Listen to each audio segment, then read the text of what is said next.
Fan is live and local with Fan Sports Saturday. The Fan Sports Day of the Week. Oh, this is some clever branding. Here's your host, place, name, here. We are off to a flying start on Fan Sports Saturday. That's how we're starting off. Bartemes and Dylan Tyrer, Nate Puderbaugh. This is incredible. The show just opened itself.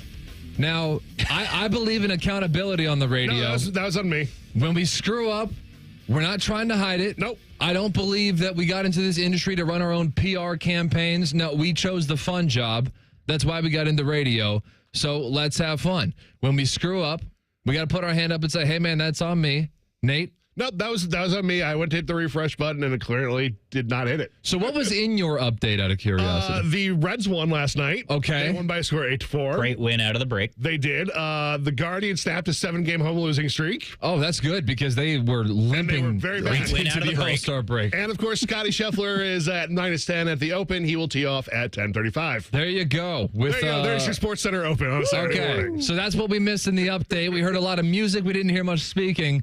But Fan Sports Saturday, how the heck are you? I think I introduced ourselves. I'll do it again. Bartemes, Dylan Tyrer, Nate Puderbaugh. All right, early offense from me. I'm going to revert to some college behavior today, and I'm very excited about it. I've been in a slump/drought for about 2 weeks. For whatever reason, no matter how much sleep I get, I am just dragging ass throughout the day. So, have any of your habits changed throughout the day? Anything at all? Not really. I've been working out more. That's probably it. It's been a good 2 weeks for me at the gym. Huge. I was pretty good before then, but it's been a really good 2 weeks. But for whatever... Not to brag. Yeah, I'm just saying. In terms of attendance, I'm not talking about how much weight I'm lifting. I go there, you're going to be more impressed by other people. But I'm just saying, in terms... The hardest thing is just showing up. So I did that pretty well the past couple of weeks. But for whatever reason, I have just been dragging ass. So... I'm going to do something I haven't done in a long time. I used to do this regularly, which is bad. But since becoming a full-time member of the Fan on March 31st is when I took over as producer of Rothman and Ice, 12 to 3. Check us out Monday through Friday. I am going to take a nap today. And I am very excited to announce that to the people. I'm taking a nap, and there's not anything anyone can do to stop me. And the stars are all aligning. Okay, so I'm not working tomorrow, which is crazy because I've worked 7 days in a row. We did Fan Sports Sunday together last week. Rothman and Ice, Monday through Friday, and now we're here, Fan Sports Saturday. I got nothing going on tomorrow, hanging out with friends at night. Huge. It's an off day at the gym, and so I got nothing this afternoon. I know you won't be taking a nap because you're going to be glued to your TV watching golf. I was going to ask you, will the nap happen with the Open Championship going on in the background? That's an electric weekend nap. No, I don't want to disrespect golf and act like it's putting me to sleep because I do find this stuff kind of interesting. I'm not a golf guy by trade. Golf is not fulfilling for you right now, a la Scottie Scheffler. Golf is not fulfilling for you. Oh, and we'll get into that a little bit later for sure. But golf it's okay. I mean, I can definitely get in it on, the back 3 or 4 holes on a Sunday. Okay, so not even, they always say major championship golf starts with the back 9 on Sunday. So you don't even subscribe to that. You're like, give me 3 or 4 holes if it's tight. I can do the back 9. Okay. I can do the Memorial. I get up for that. I call it the Kentucky Derby effect where we all act like we're all experts. When all of a sudden your buddy's got a bunch of liens on a bunch of horses that he's never heard of except for, the day before the race. So I do kind of get into that. I admit it. I'm not one of these people who totally fronts and pretends like a huge golf guy just because the Memorial's in town. But I'll get into it on Sunday. I'm not going to disrespect golf today by turning it on and immediately falling asleep. But I am taking a nap today, and I wanted the world to know that. Yeah, to be fair, you turn on that back 9 on Sunday. That's pretty much your average sporting event, right? 2.5 hours, and you're out. That's watching an NBA game. That's watching, I don't know, with the pitch clock here, maybe a modern MLB game. So right in that 2.5 hour range, I think that's a sweet spot for sure. I was into the U.S. Open, so I did watch the back 9 of that. I remember I was at a family function, and the rest of my family left. Why were you so into it? Because of the carnage? No, see, I'm not the root for the course guy. I don't really understand that. I guess that it is kind of unique in how some courses play different ways. You might have scores in, minus 15 and everyone's fighting for that top spot. You might have, the U.S. Open, it'd be impressive if you broke even. But that didn't really make any difference to me whatsoever. It's just a competition at the end. Just a feel thing. Yeah. Okay. It's just, do we have a few guys within a couple strokes of one another? Is somebody going to crumble? Like, that's what would draw me to golf. So you're telling me today is a wait and see day for you? It's a wait and see day. It's a wait and see. We're going to see what it looks like going into Sunday. Hey, maybe it gets to those final 2 hours, those last few holes tomorrow, and you're looking at that leaderboard. Is there some theater there? That's what gets Cole to tune in. Yeah. Okay. And I'm not tremendously bothered by Scottie Scheffler being almost too good for the sport. I love it. It would seem at certain moments. That's perfectly fine with me. The thing that does weird me out about golf, though, is where it's like almost guaranteed that if you have a really good first day, we're never going to hear your name again. Where it's just because the leaderboard rotates like all throughout the week. So, there's somebody on Thursday and then you check up by Sunday and it's like, oh, this dude's in like 9th place by now. That's the hard thing about golf. It's a marathon. It's not a sprint, right? If you're the 18-hole leader, like finishing off the weekend, that is a tough thing to do. There's always those guys out there that just go crazy low on Thursday. Like this year, the opening round, there was the guy that was a monk. A monk? Yeah, he had gone to school to become a monk or whatever it is, and he is a professional golfer, and he was in 2nd place on Thursday, I believe. So, yeah, I have not seen his name on the leaderboard since then, but a great story.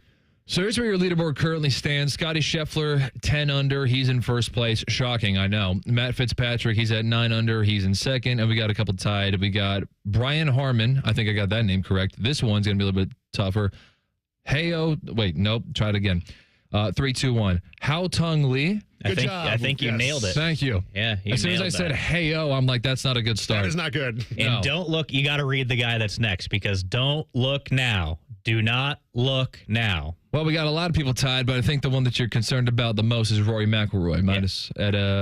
Tied for 5th. Yes, at -5. Yep. Couple birdies to start off today. Rory McIlroy trying to make a push, make things interesting tomorrow. I would love to see a Scottie-Rory battle on Sunday because I feel like in the modern iteration of good golf, like there are so many good golfers right now. We really haven't seen that rivalry between these two take its course on the course yet, if you know what I mean. Like these are two of the best players, if not the 2 best players in golf. We haven't really been able to see Scottie and Rory duke it out one-on-one, mano-a-mano against each other yet. I would love to see that tomorrow. Is Rory still one of the top 2 players in golf? Yeah.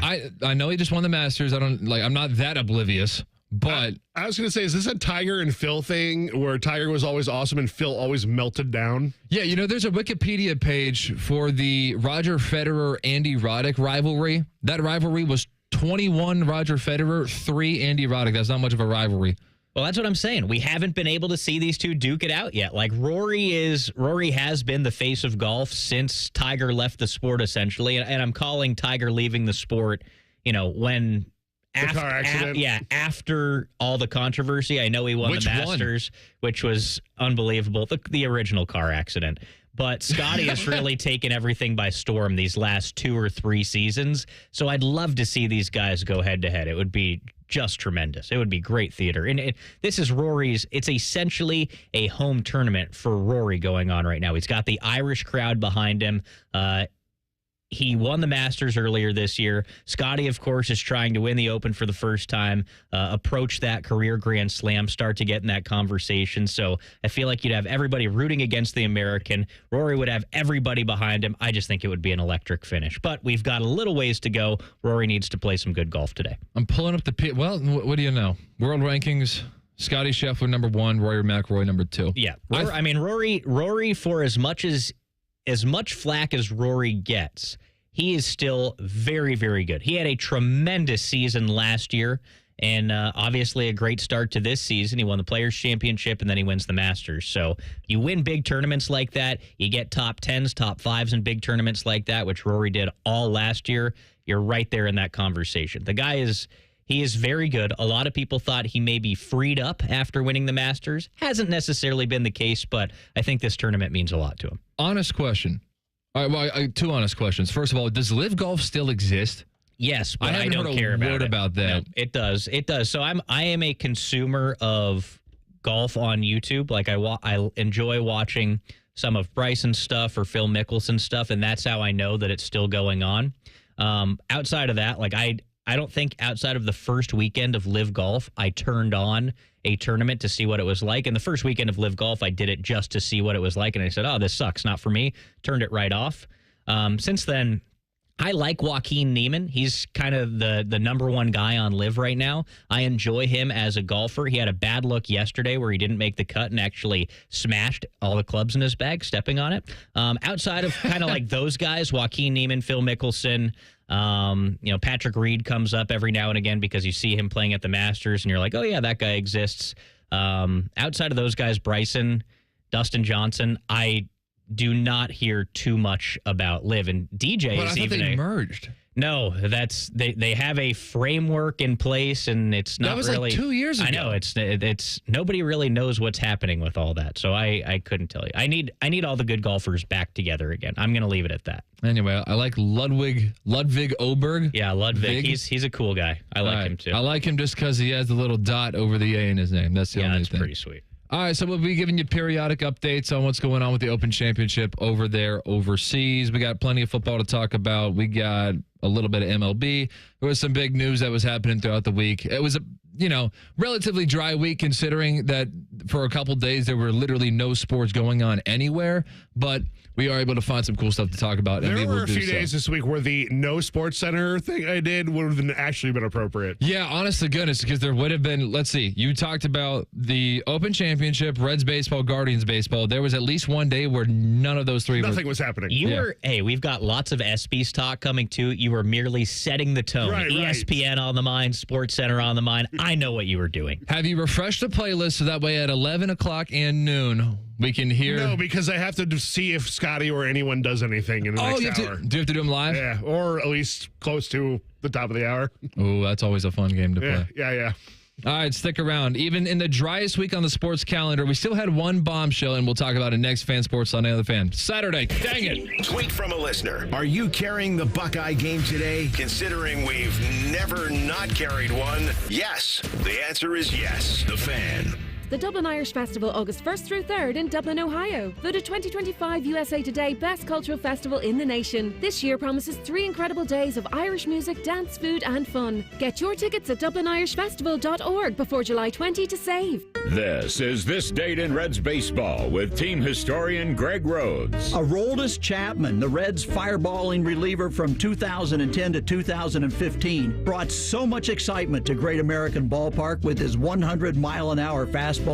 And on this July 19th in 2015, in a game against the Cardinals, Chapman set a major league record with his 500th strikeout in just 292 innings, the fastest ever to reach the 500 strikeout mark. He was striking out nearly 2 batters an inning, 1.7 hitters to be exact. Aroldis Chapman, the Cuban Missile, with a major league milestone, his 500th strikeout this July 19th, 2015. This date in Reds baseball. This Date in Reds Baseball is brought to you by the Cincinnati Reds Hall of Fame and Museum, presented by Dinsmore. Celebrating greatness, preserving history, providing inspiration. Master Grillers Unite. The grilling season never ends at Billiards Plus. Come see their best-in-class grills for yourself and check out Central Ohio's largest selection of pool tables, game furniture, and shuffleboard. Family-owned and operated. Billiards Plus on Dublin Center Drive in Dublin. Got one of those days that never stops? Try a stop at Speedway. Refresh your fuel tank, refresh your U-tank with 69-cent large Big Gulp drinks. And refresh the vibe for any drive. Refresh at Speedway with 69-cent large Big Gulp drinks with Speedy Rewards, and try exclusive Mountain Dew Infinite Swirl flavor for a limited time only. The convenience stores of Speedway. Valid through 8/26/25. See app for full terms. Before your road trip, ask yourself, what do I bring? With the new Kia Sportage X Pro's class-leading cargo space, you'll have room for what you need. Visit Kia.com or your local Kia dealer today to keep the adventure going. Lease a new 2026 Sportage LX for $259 a month for 24 months with $39.99 due at signing for well-qualified lessees. Kia, movement that inspires. Call 800-3334-KIA for details. Always drive safely. New 2026 Sportage LX 2.5-liter GDI FWD 8AT 30,085 MSRP. MSRP includes destination handling and excludes taxes, title, registration, license fees, options, and retailer charges. No security deposit required. Extra prices set by dealer and may vary. Purchase option at lease end is $23,165.45. Subject to credit approval by Kia Finance. Lessee is responsible for insurance, maintenance, repairs, 20 cents per mile over 10,000 miles a year. Excess where in a termination fee of up to $400. Subject to dealer participation. Offers may not be combined except where specified. Must take delivery by 8/4/25. Limited inventory available. Comparisons based on second row legroom and cargo space behind second row seats in the subcompact SUV class according to Kia segmentation as of June 2025.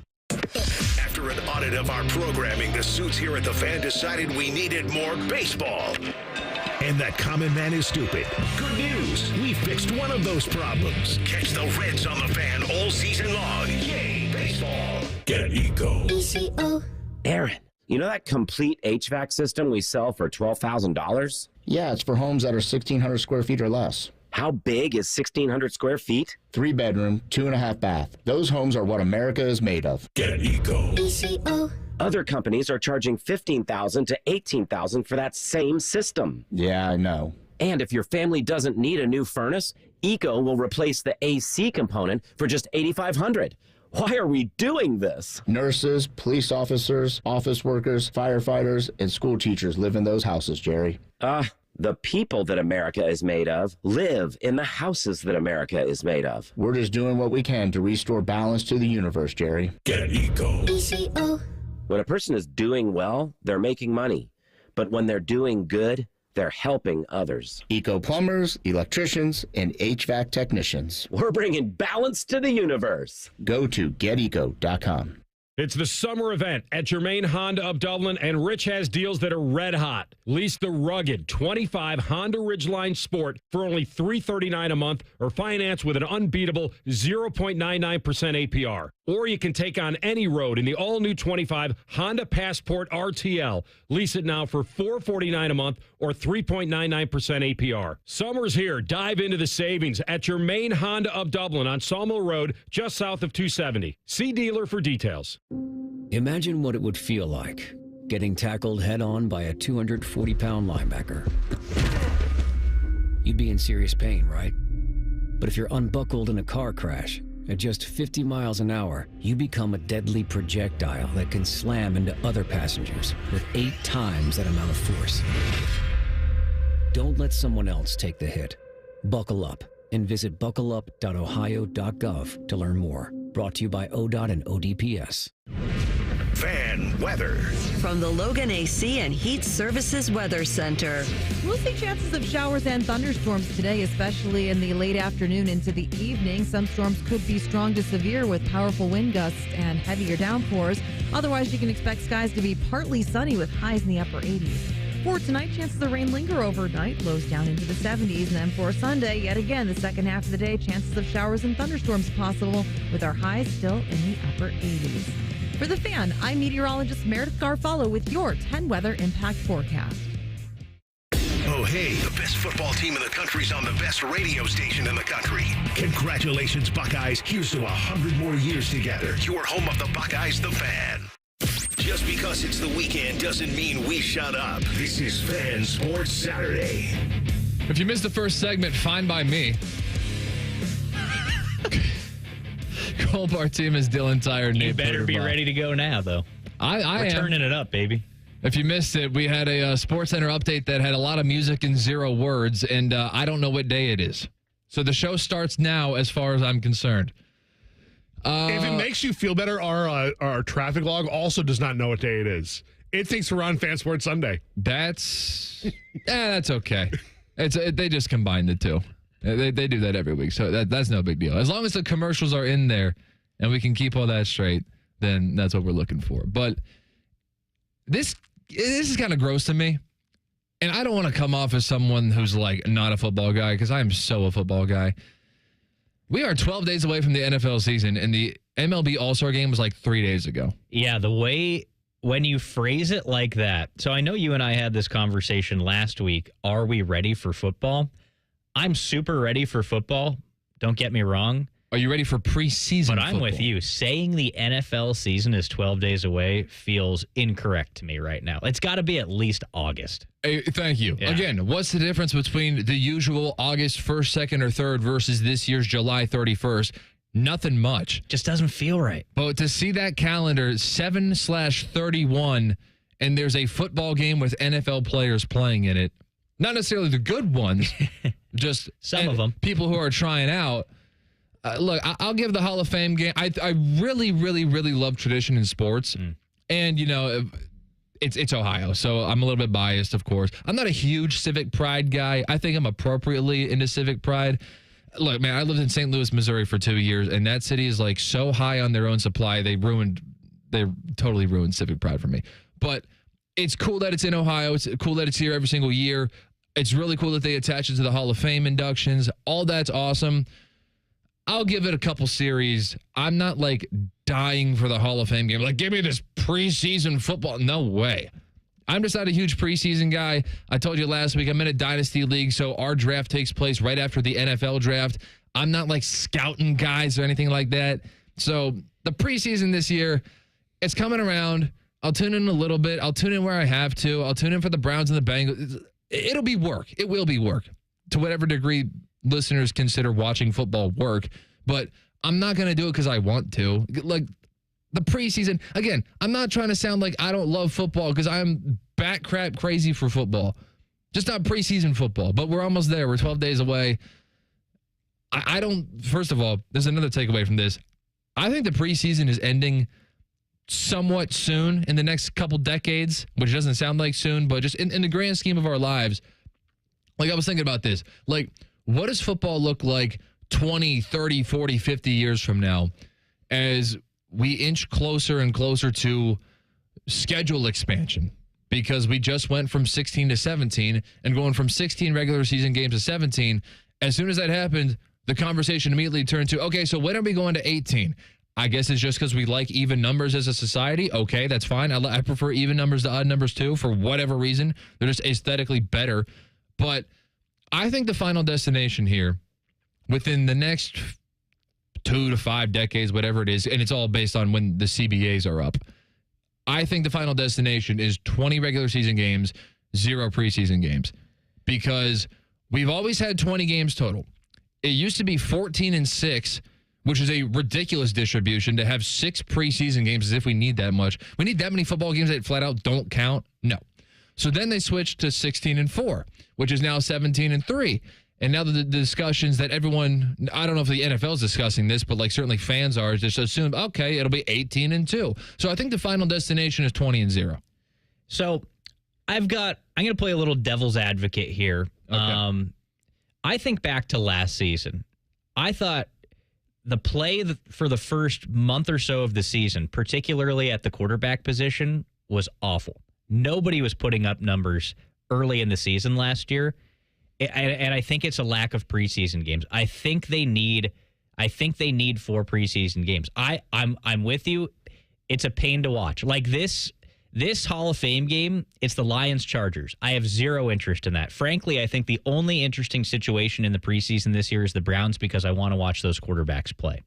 Fair. Outside of that alone, like I said, I know it's not the best thing to watch, but the teams need it. Those extra games, those extra opportunities to execute, install plays, play in that competitive environment, I think it benefits the regular season product of football.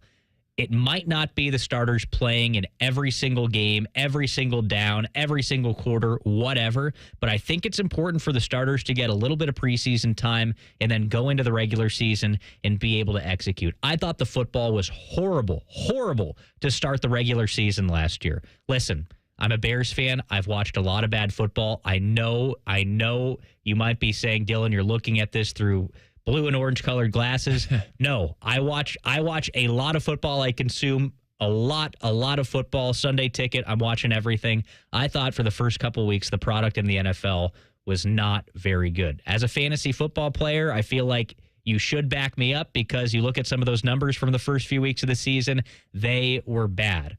I like an 18-game schedule. I could see them getting there at some point. I think that's perfectly in the cards. I think it's probably the next CBA. Yeah, like I think 18 games is in the cards. I think anything more than that, and this is completely arbitrary, this is just me saying this because it's a feel thing, I think anything more than that is too much. You've already got the playoffs. You've got 18 games. Dylan Tyrer hates football. I love football, but these guys' bodies, man, it's going to dilute the product. Like there's going to be too many injuries. Guys are going to be hurt, and it's not going to be as good. Interesting you bring that up because I actually have noticed that the NFL appears to have more injuries than college. I have no data on that whatsoever.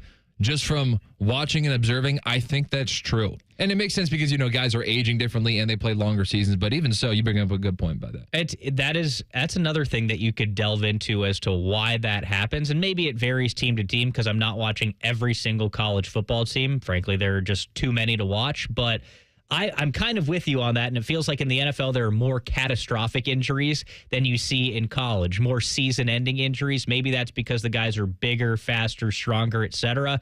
Not quite sure why there. Maybe they play on turf, field turf more in the NFL. I know that's a big sticking point with some people when it comes to the injuries, but I just think more games means more guys are going to get hurt, and that means worse football. I know people love football. Watching more games is fun. Like, I'm all for playing more games in college because I think that tradition, as to what you talked about before, I like and we'll tradition. talk about that later because I disagree. I like more games, but I just feel like in the NFL, it's going to dilute the product in. It depends on how many teams you have, too, because that's going to determine the number of games. And maybe that's a conversation that we can have about the number of teams. But Nate has something for us. The other thing you're not factoring in when it comes to the preseason games are very cheap for owners, and they can charge full price. And owners love making money.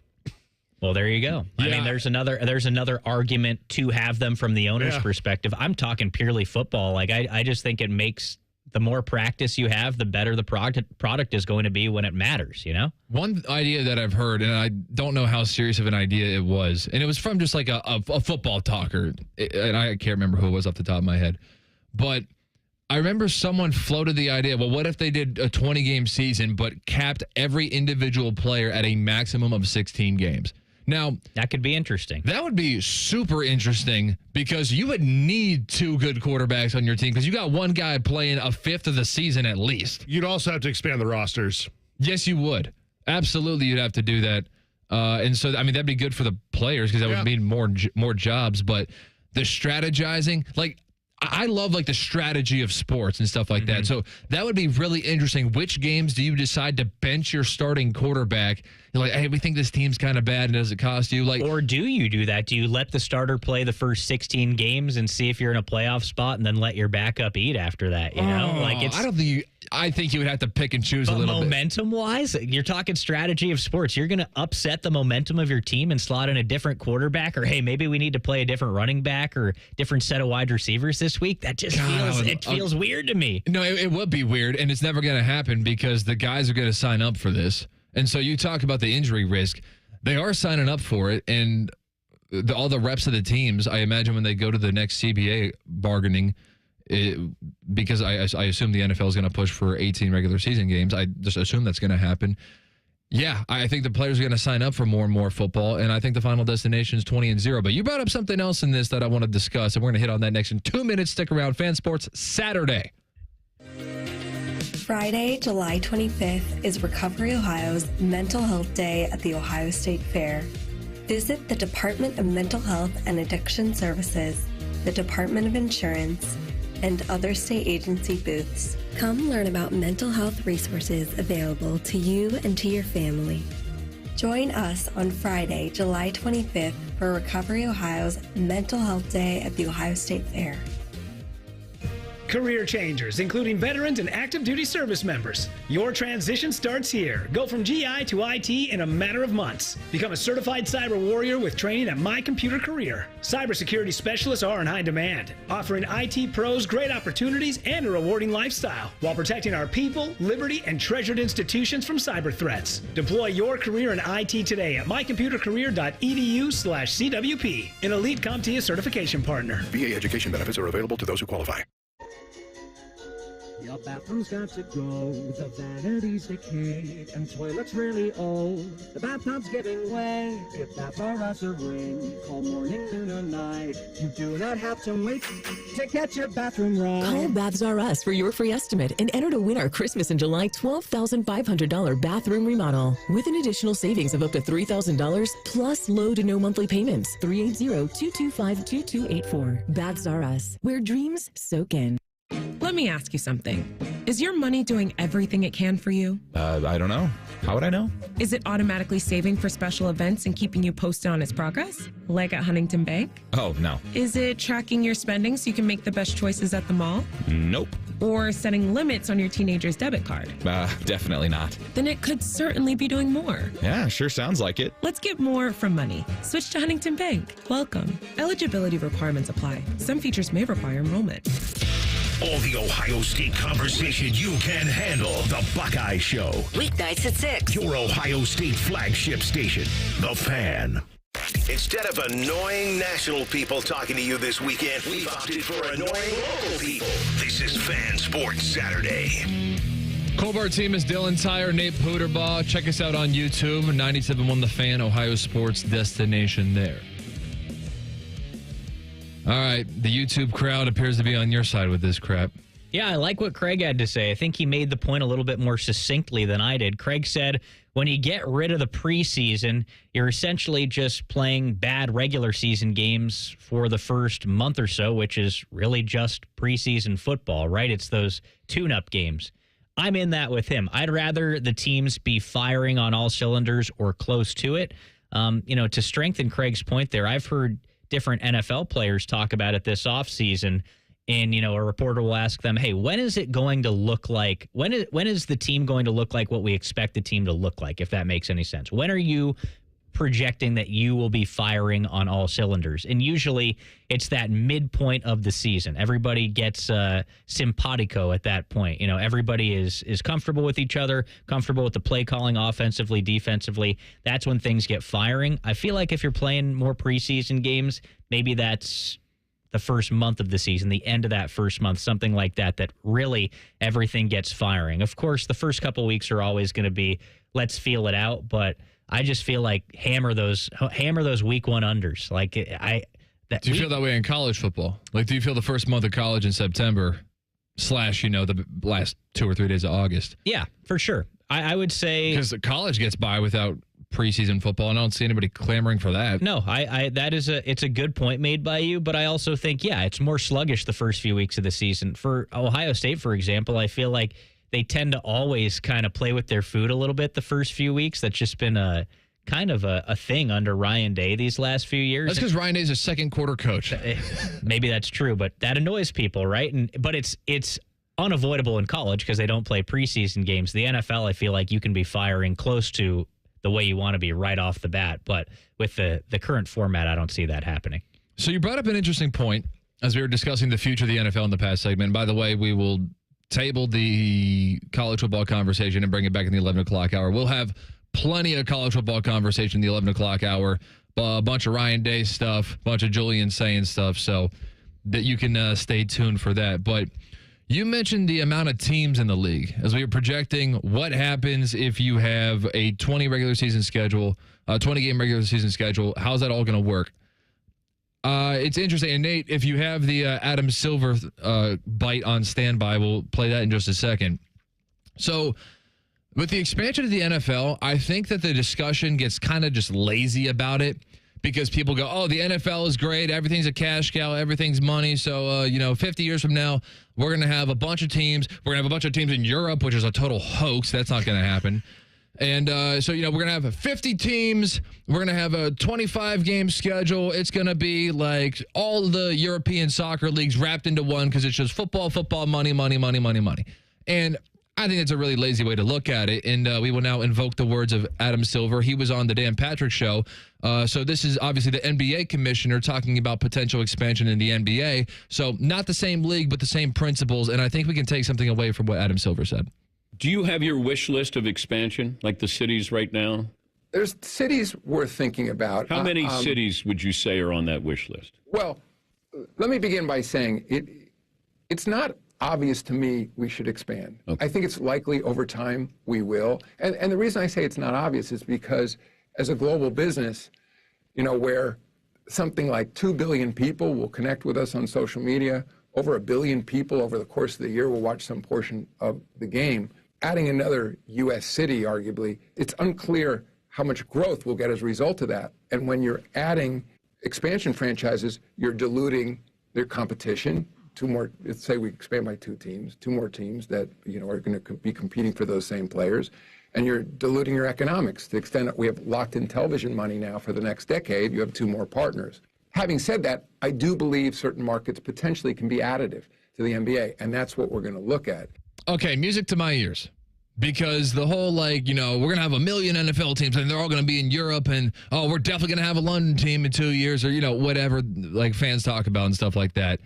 I really enjoy, particularly his point, because I think we all understand, the diluting of the talent. The more teams that you have, and we can use the NBA as an example, okay? Back in the day, there were 8 or 9 NBA teams in the 1960s, and that's why Bill Russell was one of the most overrated players ever, because he had 8 Hall of Famers on his team, and that really helped the Celtics win a lot of championships, okay? So the more teams you have, the more the talent is spread out. I think we all understand that, but the point that he made about the economy of it, where if you spread out the teams too, is every single team holding their weight? And you can kind of draw some comparisons to college, the conference realignment in college, where we've had these conversations recently, hey, we got these TV deals, but if we add in a bunch of new teams to TV deals, is every single team going to be holding their weight? Are we just going to be dividing this pie even further for teams that don't even draw that much value? So interesting point there by Adam Silver. And I do think that lends itself to me, the sports traditionalist, who I've always grown up with 32 teams. I mean, I was born in 99. The Texans came in 2002. So, all right, I was 3 years old when the 32nd team came in. But I think that this is able to calm us a little bit. Again, not the NFL commissioner. Goodell didn't say that, but the principles still align the same way. And so I'm kind of optimistic, okay, the NFL 50 years from now isn't going to be some foreign league, because I do like the history of sports. I like that you can draw from one decade, and I kind of like the comparisons and the debates and stuff like that. So it's not going to be a totally foreign sport in 50 years. Okay, so you keep bringing up the tradition of sports, which is my argument against mass expansion like this. He talked about the diluting of talent, which I think is a little bit overblown, because I think expansion will create better parity, and I think parity in sports is tremendous. There are still going to be superstars. There are lots of good players in every sport. I think it'll create parity, maybe outside of the NFL, because the NFL, every team lives and dies by their quarterback, and it's obviously very hard to find elite quarterbacks. I think in the other sports, you can expand to around 40 teams or so. I think you could probably even do it in the NFL, and the parity would be there. But going back to that tradition in sports, I think it would kill rivalry, because think about the way that you have to make the schedules in the NBA, in the NHL, even in Major League Baseball in some respects. The NFL is its own thing. I think you would still play your division twice a year, et cetera. But some of those rivalry games would go away, right? Think about here in Columbus, the Blue Jackets and Red Wings used to play all the time. Now they don't play quite as much because they're not in the same division. They still get to play each other 3 times a year, but instead of the Red Wings always coming to Columbus twice a year and vice versa, you're either going to get the Red Wings twice one year or once the next year. It just takes away some of that regional rivalry for me in some respects. So I think that expansion could hurt sports in that sense, that maybe some of your rivals go away, or maybe just the fact that you're not going to be able to see every single team or every single player the way you might want to, if that makes any sense. Just the scheduling, I think when you expand that far, isn't going to lend itself to maybe every team goes to every city, or if you want to make that trade in that every team will go to every city, it's going to take away some games in your division, so that kind of dilutes that. So I just wanted to approach it from that side of things, and that I could potentially see expansion, and especially mass expansion, really hurting kind of the tradition that you're used to in sports. But you totally agree with me, right? Like the NFL having like 7 teams in Europe, having their own like European division, that is not happening. Well, it's completely impossible because the players are never going to agree to live overseas full time. I think that's absolutely ridiculous. Like not married players. Guys that are born and bred in the United States, especially guys with families, I do not see them agreeing to go live in Munich or London or Paris or Barcelona or wherever they want to put these teams, hypothetically, quote unquote, put these teams. Because I don't think it's a realistic thing for the NFL to do. I don't even know if there's enough interest over there. There are so many factors that play into it. Like I could see them doing a division over there. Yeah, that would make sense. But how do you attract players to go over there? Are they going to get paid more to go over there? Are guys going to agree to that? Are they going to work in American dollars over there? Like, I don't know. Yeah. I just don't. The baseline for me, I don't see guys going and agreeing to live over there, leaving their families in the U.S. Because if you're going to say, oh, let's just get players from Europe, that's obviously completely unreasonable because how many European players are in the NFL? Just a handful, right? I think so. Yeah, like Margus Hunt a few years ago was from Germany, right? And there are the odd guys. Like I know Cairo Santos, the kicker, is Brazilian. That's not Europe, but you know what I mean. Jordan Mailata's from Australia. Yeah, like there's just a handful of guys that are from outside of the United States or even Canada. So I just don't see it as realistic whatsoever. Nate, born and raised in Columbus?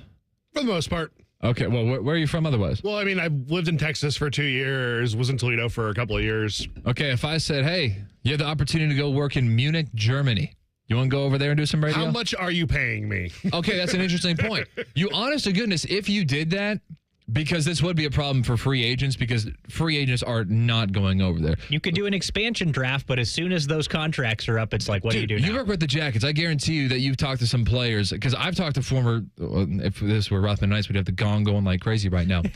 But I worked in St. Louis with a former NHL player, and he would talk about how every player in the NHL hates that, like, they got to go through Canada and go through customs, and then the Canadian players, when their career ends, they stick around here. They like it here, and so it's just a giant hassle going from country to country.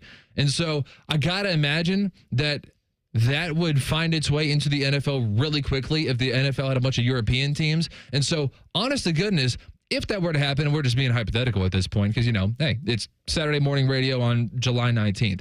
If you did that, the European teams would have to have a higher salary cap. You would have to pay more. Because you would have to convince them.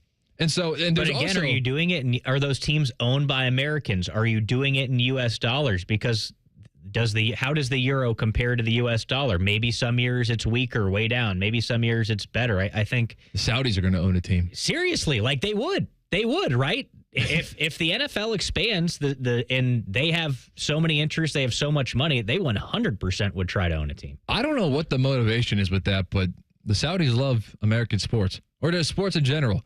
I don't know, but I did tease a couple segments ago that we had a bombshell with the news. We will cover that and tying in with that. What in the world is going on with Shamar Stewart? His college coach clears that up. Stick around, Fan Sports Saturday. Big Voice Guy here to remind you that you're listening to The Fan, Ohio sports destination. Okay, thanks. I have 3 more seconds. Bye-bye.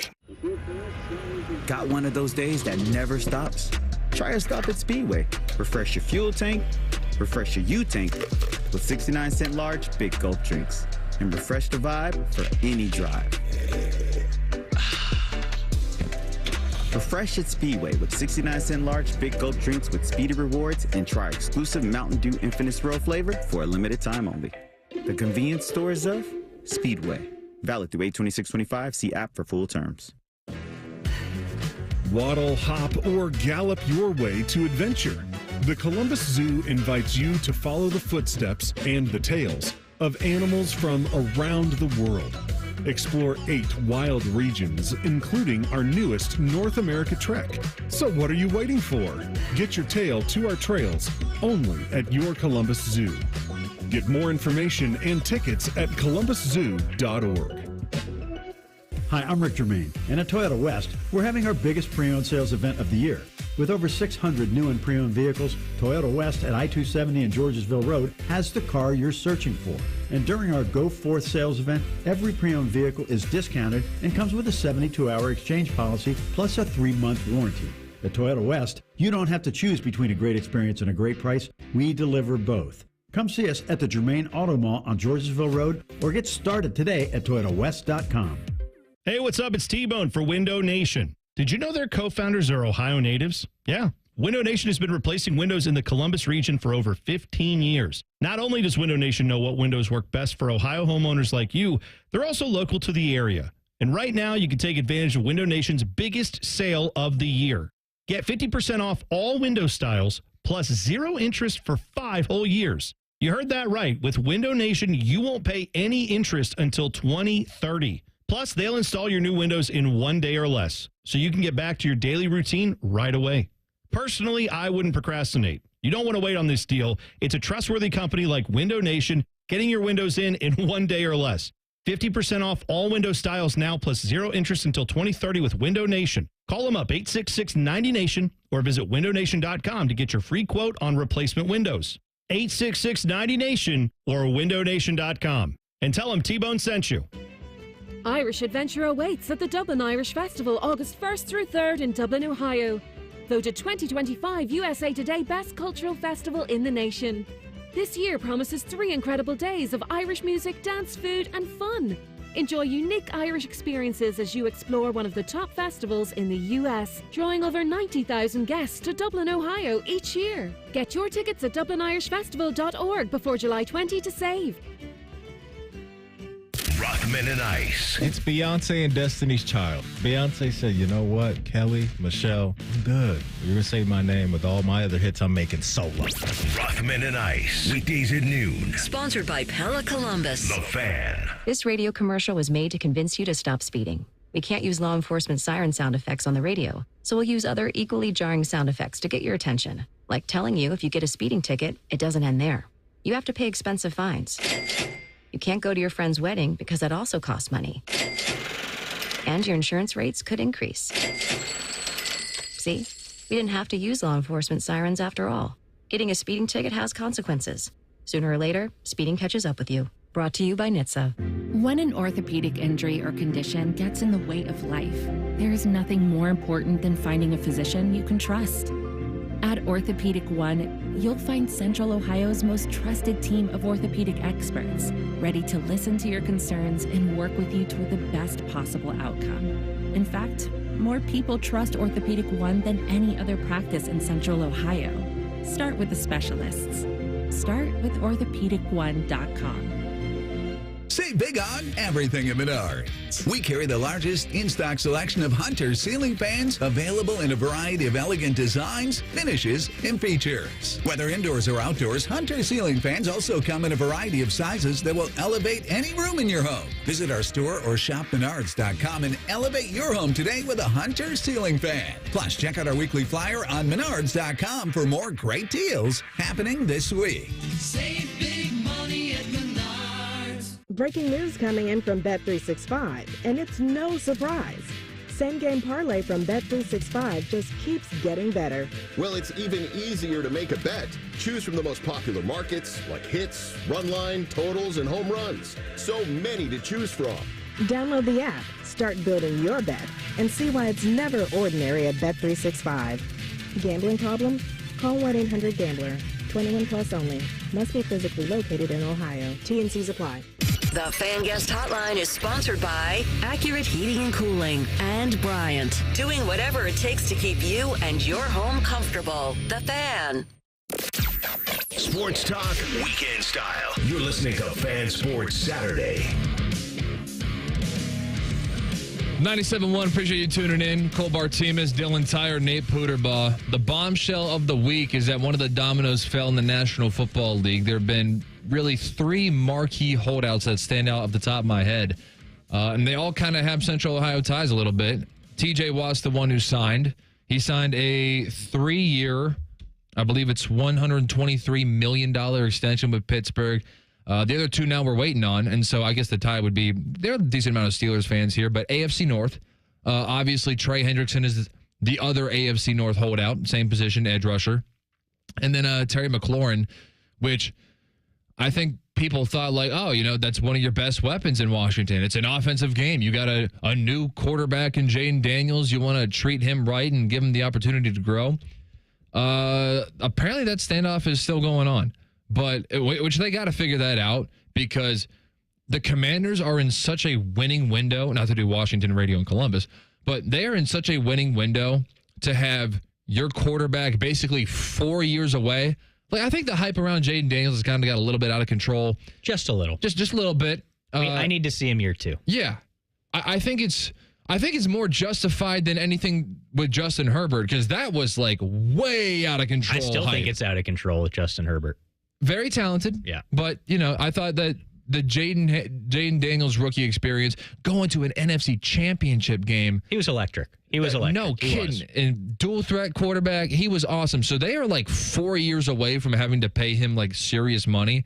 So if you're in that situation, these next 4 years are crucial. So you'd think that they would want to get T-Mac on their side. Well, Terry McLaurin, and also you can do some Commanders talk because Terry McLaurin's a great Buckeye. There you go. He is the safety blanket for Jaden Daniels, right? Like, he's the guy that was catching Jaden Daniels touchdowns last year. Zach Ertz was obviously a really nice piece for them. I just worry, you're bringing Deebo Samuel into this conversation, and I think Rothman might have said this a couple of weeks ago. He said that Terry is the clear-cut number 1 in Washington. Is he with Deebo Samuel there now? I'm not so sure. Deebo Samuel kind of feels like a little bit of a one-hit wonder a few years ago. A little bit. I mean, he's not a bum. It's going to depend on how they deploy him in Washington. But what I'm saying here is that Deebo comes with some like interesting baggage, right? Like he was a guy that made it known he wasn't happy at times in San Francisco. Now you add him to that equation in Washington. Terry McLaurin, for all intents and purposes, is a guy that's pretty much kept his mouth shut as long as he's been in the NFL, right? Hasn't caused any problems. Now you've got this guy that's maybe a little bit louder coming to town. Terry's the guy that's been there. He's proven he's been one of the better wide receivers in the NFL since he came into the league, and they're not paying him. You see what I'm saying? Like, maybe there's a little bit of a disruption where Terry gets a little bit upset here. Like, you've got this new shiny toy in town. It's like, hey, pay me. I'm the guy that's been here. Maybe a little bit of a rift in that locker room going forward. I hope not, because I think they're a fun franchise right now. But it's definitely viable to me that maybe there's a rift in that locker room created by the unwillingness to pay your best wide receiver. I don't know why they wouldn't pay him right now. Just get something to match up for 4 years until you have to pay Jaden and then figure it out from there, right? I imagine the case with a lot of these contract talks, especially when you talk about that, that evil number 30. When you hit 30 years old, that's when it starts to become a little bit of like, we think you're really good. We just don't know how much longer you're going to be really good. TJ Watt just got paid at 31. Exactly. But he got paid for 3 years, in which, hello, Steelers fan over here. I wish that 3 years kicked in right now, because I do kind of think it's like it's a giant game of like either musical chairs or hot potato or whatever, where it's like, all right, at some point, like somebody's getting burnt here. Yeah. And so that is the nature of the beast in the NFL, just because injuries are so prominent, right? Yeah. And it's just, it's a physically taxing sport. And so TJ Watt also last year, not as great as he had been in previous years. I'm not really concerned about that. I don't think he's like falling off a cliff or anything like that. Certainly served zero purpose against the Ravens in that playoff game, where I think Derrick Henry is still running. But TJ Watt now becomes the highest paid non-quarterback in the NFL. Shortly behind him, Jamar Chase, Myles Garrett. So here's the interesting thing, because I'm kind of, especially with the Steelers, like they are just so in no man's land. Like they're everywhere and they're nowhere at the same time. And so the game is like, okay, you have to, there is a salary floor in the National Football League. It's 90% of the salary cap. So it is kind of easy to just sit around on the radio and talk about like, oh, trade this guy, trade that guy, trade. Like you have to pay somebody. So like we understand that. And with the Steelers, again, being kind of like everywhere and nowhere at the same time, like what in the hell are the Pittsburgh Steelers? There is this kind of like, okay, but what kind of joy can I get as a fan, even if this doesn't turn out to be successful, even if we are just like 9-8 again, if we make the playoffs, cool, we got eliminated in the first round again. Like, is there some like fan satisfaction in seeing one of my favorite players of my life in this team? It took forever for me to admit that TJ Watt was a better defensive player, and these are apples and oranges, but a better Steelers defender than Troy Polamalu. Like, I cling to Troy Polamalu like crazy, but TJ Watt is just so that dude. So I'm kind of in that position of like, okay, he's getting older. I don't think really going anywhere, so I would like to trade him, but we have to pay somebody. He's a lot of fun to watch. So it's the whole like short-term versus long-term satisfaction of the fan, and the Browns fans are probably doing the same thing with Myles Garrett. So here's the thing for me, and this is a question to you as a Steelers fan. Do you think this money that TJ Watt is getting is for what he's done and what he's been as a Steeler, or for what he can do the remainder of his career? I am still going to say what he can do. Okay. Although your tone of voice makes it sound like you disagree. No, I was just curious what you had to say, because if you still think he's got it in the tank, then it's a good deal. You've got to pay the guy, right? If you think you're paying a guy for what he's done or what he's been for a franchise, that's when you get into trouble, I think. When you are paying a guy for his body of work that he has given you in the past, but hey, there are questions about what he could do in the future, I think that's when a franchise could get into a little bit of trouble. But if you still think TJ Watt's got it in the tank, then hey, I'm all for the deal. He's obviously one of the best edge rushers in the NFL. He means so much to that team, not just for what he does on the field, but for who he is in that room, in the community, everything. Compared to Myles Garrett, I think Myles Garrett's got a few more years in the tank compared to TJ Watt. But if you were saying that you think he still has it and he's going to still be a double-digit sacks guy, then hey, I'm all for paying him. I was just curious what you had to say in that regard, because you're talking about the identity of the Pittsburgh Steelers, where they're going to go. They're kind of in no man's land. If they're paying him for what he's meant to that team, then they're in trouble. All right, Nate's on the hot seat to figure out if we're actually going to have a Sports Center update at the top of this 11 o'clock hour. 1 hour down, 2 to go. We'll figure out what's going on with Shamar Stewart, and love him or hate him, they're selling your television. Stick around, Fan Sports Saturday. We test marketed naming the show A Guy and His Butlers. Oh, that is very touching. But we thought Bishop and Friends had a better ring to it. Weekday mornings at 9. The Fan. Boating season is finally here, and Buckeye Lake Marina is your go-to destination for all your on-the-water needs. With the largest inventory in Central Ohio, you can choose from top brands like Bennington, South Bay, Crown Line, and more. Buckeye Lake Marina has it all. Pontoon boats, luxury tri-toon boats, even merch. Open 7 days a week to serve you better. Find your next dream boat at Buckeye Lake Marina. Visit BuckeyeLakeMarina.com today for all your on-the-water needs. The good life, the lake life, starts at Buckeye Lake Marina. Listen to Financially Fit Radio with Corey Sickles this Saturday morning at 9 a.m. on 1460 ESPN, covering topics like what you need to know about annuities and how to stay healthy and enjoy retirement. Financially Fit Radio this Saturday at 9 a.m. on 1460 ESPN. Hi, this is Bob Masheter from Dick Masheter Ford. Thank you to all of Central Ohio as we head towards 60 years of doing business in the Buckeye State. Dad opened up in 1967 simply trying to offer a better way to buy a car, and we've been working ever since to serve our neighbors. We have served you through wars, recessions, and even a Chinese virus. Here is to serving you and your kids and your grandkids for the next 60 years, except on Sundays when we're closed, because it's the right thing to do. Still 24/7 at MasheterFord.net. Thanks. When it comes to your roofing, siding, or gutter needs, call Newman Roofing, 614-NEW-ROOF, NewmanRoofing.com. Hi, I'm Dr. John Runyon from Runyon Dental Group. Are you missing teeth or do you have uncomfortable dentures? Dental implants can not only transform your smile, they can restore your confidence and allow you to eat those foods you love that you've been missing. When I was in my early 30s, I was in a similar situation needing complex dental work and dental implants. I understand all the emotions that you're feeling because I've been the patient and I know that we can help you. Schedule a free consultation today at RunyonDentalGroup.com. That's RunyonDentalGroup.com. Get Eco. ECO.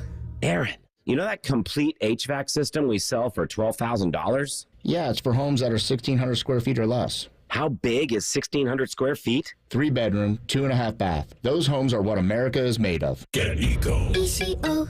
Other companies are charging $15,000 to $18,000 for that same system. Yeah, I know. And if your family doesn't need a new furnace, Eco will replace the AC component for just $8,500. Why are we doing this? Nurses, police officers, office workers, firefighters, and school teachers live in those houses, Jerry. The people that America is made of live in the houses that America is made of. We're just doing what we can to restore balance to the universe, Jerry. Get Eco. ECO. When a person is doing well, they're making money. But when they're doing good, they're helping others. Eco plumbers, electricians, and HVAC technicians. We're bringing balance to the universe. Go to geteco.com. Broadcasting from the Lindsay Honda Studios. Honda makes the cars. Lindsay makes the difference. Visit lindsayhonda.com. WBNS-FM, HD1 Columbus. The Fan. Sports Center. And I'm Nate Puterball. Last night in Cleveland, the Guardians snapped a 7-game home losing streak as they beat the Athletics 8-6. Jonathan Majors hit his first Major League home run, and Slade Ciccone won a career-high 8 1/3. Game 2 of their series is tonight at 7:10. Luis Severino of the A's taking on Logan Allen. In New York, the Reds took care of the Mets 8-4. Austin Hayes blasted 2 of the Reds' 4 home runs. They'll face off again today at 4:10. Clay Holmes battling the Reds' Nick Martinez. Catch the action on ESPN Columbus, 1460 AM.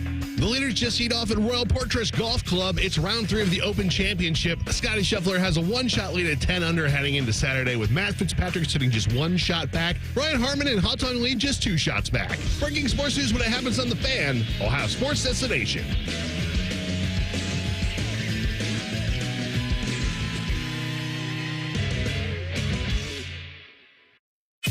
During weekend programming, pants are optional. Look at my butt! However, leather chairs may have been a bad choice. You're listening to Fan Sports Saturday. All right, appreciate you tuning in. Cole Bartemes, Dylan Tyrer, Nate Puterbaugh. Nate, you terrified me with that update. You had a little bit of a pause, but that's okay. I did that on purpose. Okay. There was just as a slight the greatest showman. Just as a slight update to the update, there's a little bit of movement at the Open. Matt Fitzpatrick now down to -8, and Brian Harmon down at -7. Oh, Heo Lee, that dude's he's tied for second. How Tung. Yeah, How Tung. Not Heo Tung, like I called him. And literally, as I said that, Matt Fitzpatrick Eagles to tie up Scheffler. Yeah, I was going to say, you just said he was 8 under. I was like, wait, I'm seeing 10 under right here. How about that, Matty? There you go. All right, so we'll give you some periodic updates. The Open Championship taking place overseas. Do want to pay off on the discussion, as this will be mostly a college football hour, but actually, you know what? This is kind of college football related because we had dueling reports. We had one report that came out that said, hey, Shamar Stewart's back at Texas A&M. He's working out with the team. He's getting into drills. He may even try to go back to A&M and play another year of college football. First of all, how in the world would that work after you get drafted? I know that you can re-enter the draft. He would have to create some sort of appeal to get himself back in. Great question, though. Is he more of a college football player or pro football player right now? At this point, we don't know. I don't know. But he's at A&M, and then there were reports saying, no, like, he's working out, but he's, like, not trying to play college football again. He's just there. Yeah, he's an NFL, basically exactly what you just said.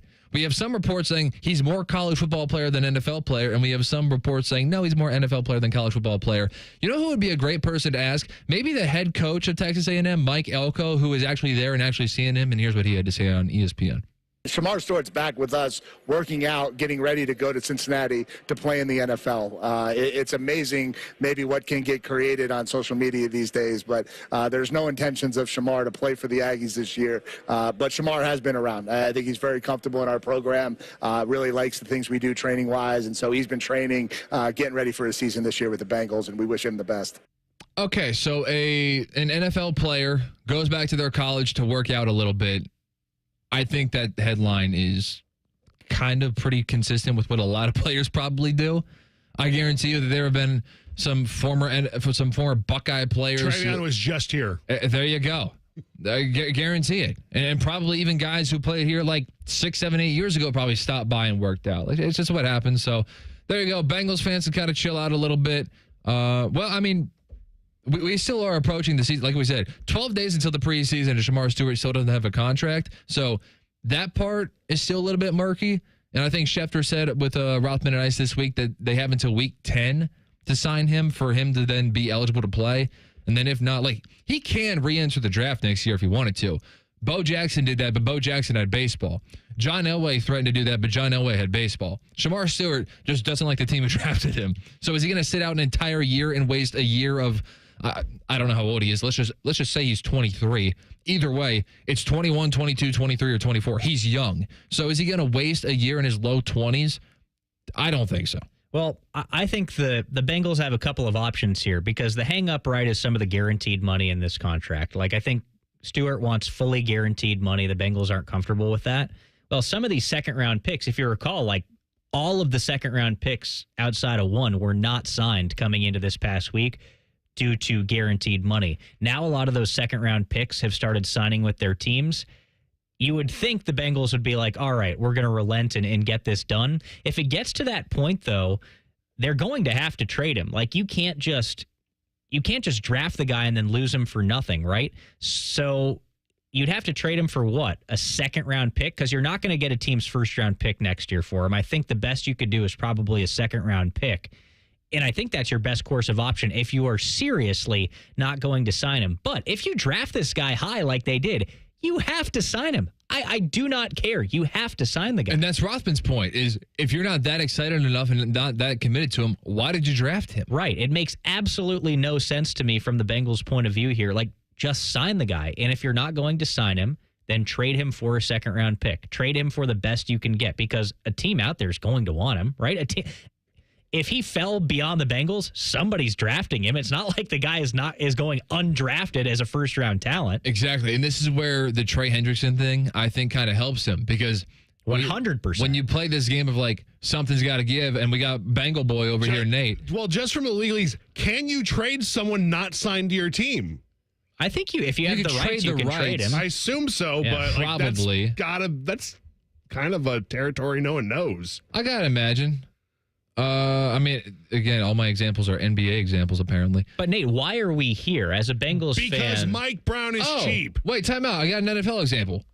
Eli Manning and Phillip Rivers. Like, they weren't signed after they both got drafted. Yeah, okay. All right, so there we go. We're clear. But I got to imagine, Nate, that the Trey Hendrickson deal would kind of motivate the Bengals maybe to give in a little bit. So if Shamar Stewart has his heels dug in, the Bengals are like, man... Again, we're all just hypothesizing what their brain trust Again, this would assume you have an owner that cares. Okay. And isn't the cheapest man in the league. Maybe I chose the wrong example with the Bengals. Yes. But when it comes to Trey Hendrickson, you got to think like maybe the Bengals don't want to have two defensive linemen who are supposed to be definitely Trey Hendrickson is the starter. Again, it's the issue. If you're not going to pay the starter, why are you not paying the guy that you brought in to replace the starter? Exactly. There you go. Because you're cheap. Yeah, I guess we're just stingy and I don't know, weird. It is weird. That I'm going to go with you on that. I think it is just weird because, first of all, if you draft a guy in the first round, you're going to sign him, right? No matter what, just sign the guy. Their stipulation is that they want to be able to void some fully guaranteed money if in the future, if something goes wrong, they're going to void some sort of guaranteed money. So it's just a provision that's unprecedented in the NFL. Like that just hasn't existed, right? No, it's not unprecedented in the NFL. It's unprecedented for the Bengals is the issue. No other first-round pick in the Bengals history has had this. Some other players have had that language. And he doesn't want to be the guinea pig. Yes, he doesn't want to be the first guy with the Bengals. He is also, whether this is honest or just a front, either way, he is portraying himself as like, yeah, I'm going to exaggerate a little bit, like this knight in shining armor. Like, it's not just about me. Like, I need to protect all the draft picks beyond me. Like, I'm not... Would it probably, either way, even if he wasn't looking out for other people, he wouldn't be totally wrong in saying, wait a minute, so you didn't do this for all the first-round picks who preceded me, but with me, you're going to throw in all these goofy clauses? Like, basically, he just wants to be treated like everybody else. That's fine. He's also protecting everybody who comes after him, and that's fine, too. Whether that's intentional or unintentional, like, that will be a result. Just get it done. I mean, what are you doing at this point? Like, you said it, 12 days away. The NFL season is technically 12 days away. If you want to be competitive this year, you've got to get this guy signed, and you've got to work something out with Trey Hendrickson going forward, too. Like, I just watched that quarterback show on Netflix, and it reminded me how good Joe Burrow was last season. For them to still sniff the playoffs with how bad their defense was last year, and then to go through this offseason and really not do a whole lot to shore up that defense, potentially make it even worse now. Oh, man, that is so scary. That's unfair to Joe. So we got Matt Fitzpatrick and Scottie Scheffler tied at 10 under in the UK. We got Hao Tong Lee, or affectionately known on this show, Hao Tong. That dude's in third place at 9 under. We got Brian Harman 7 under, and we got a bunch of people. We got a logjam at 6 under. Here we go. A lot of Americans. Russell Henley, Tony Finau, Chris, am I pronouncing this right? Got her up. Yep. Chris got her up. Harris English, and your boy Rory McIlroy, who's shot up 7 spots, I believe. I wouldn't say my boy. I'm not a Rory McIlroy guy. You sounded excited about him. I am excited for competition and theater. So the thing about me is, like, I don't feel like I have a favorite golfer on tour. I just like watching good golf. Rory, I think, is a little bit, he's kind of an enigma. He's obviously a very polarizing guy. I'm just not, so the thing with me with Rory is I don't really like him. I like that he was able to kind of stand up against Liv a couple of years ago and speak out as a member of the PGA Tour. That aged poorly, by the way. It did. I was rooting for him to win at the Masters because I love seeing a Grand Slam and I thought it was fun. But since then, I just haven't liked him kind of avoiding the media. Some of the comments, I think he's kind of a whiner at times. So I'm not necessarily a Rory guy. I'm just rooting for good golf. It's either you're going to see greatness or a complete car crash, and both are fascinating. Yeah, exactly. Like, I think that's the theater for me. Like you said, coming at the top of the show, Cole, in that, you know, if there are 4 or 5 holes left and there's a good storyline, you're going to tune in. That's what I want to see. I want to see Scottie and Rory duking it out because we haven't seen it. But I wouldn't call myself a Rory guy. Well, okay, speaking of Rory, and we'll do ESPYs talk later. I was going to do it here, but I've been teasing the 11 o'clock hours, like the college football hours. So we'll do mostly college football talk the rest of the way. But I did want to bring this up about the ESPYs, and it ties into Rory McIlroy.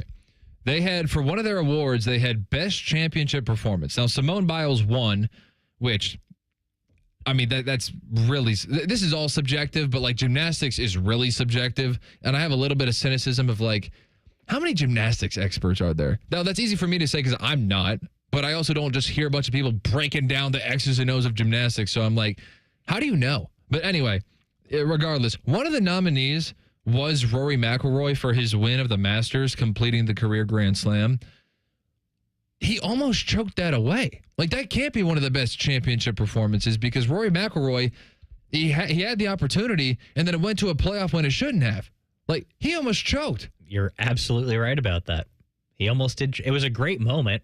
I mean, some of that, like, when you look back in hindsight on that, it went to a playoff. He was so emotional on the green after.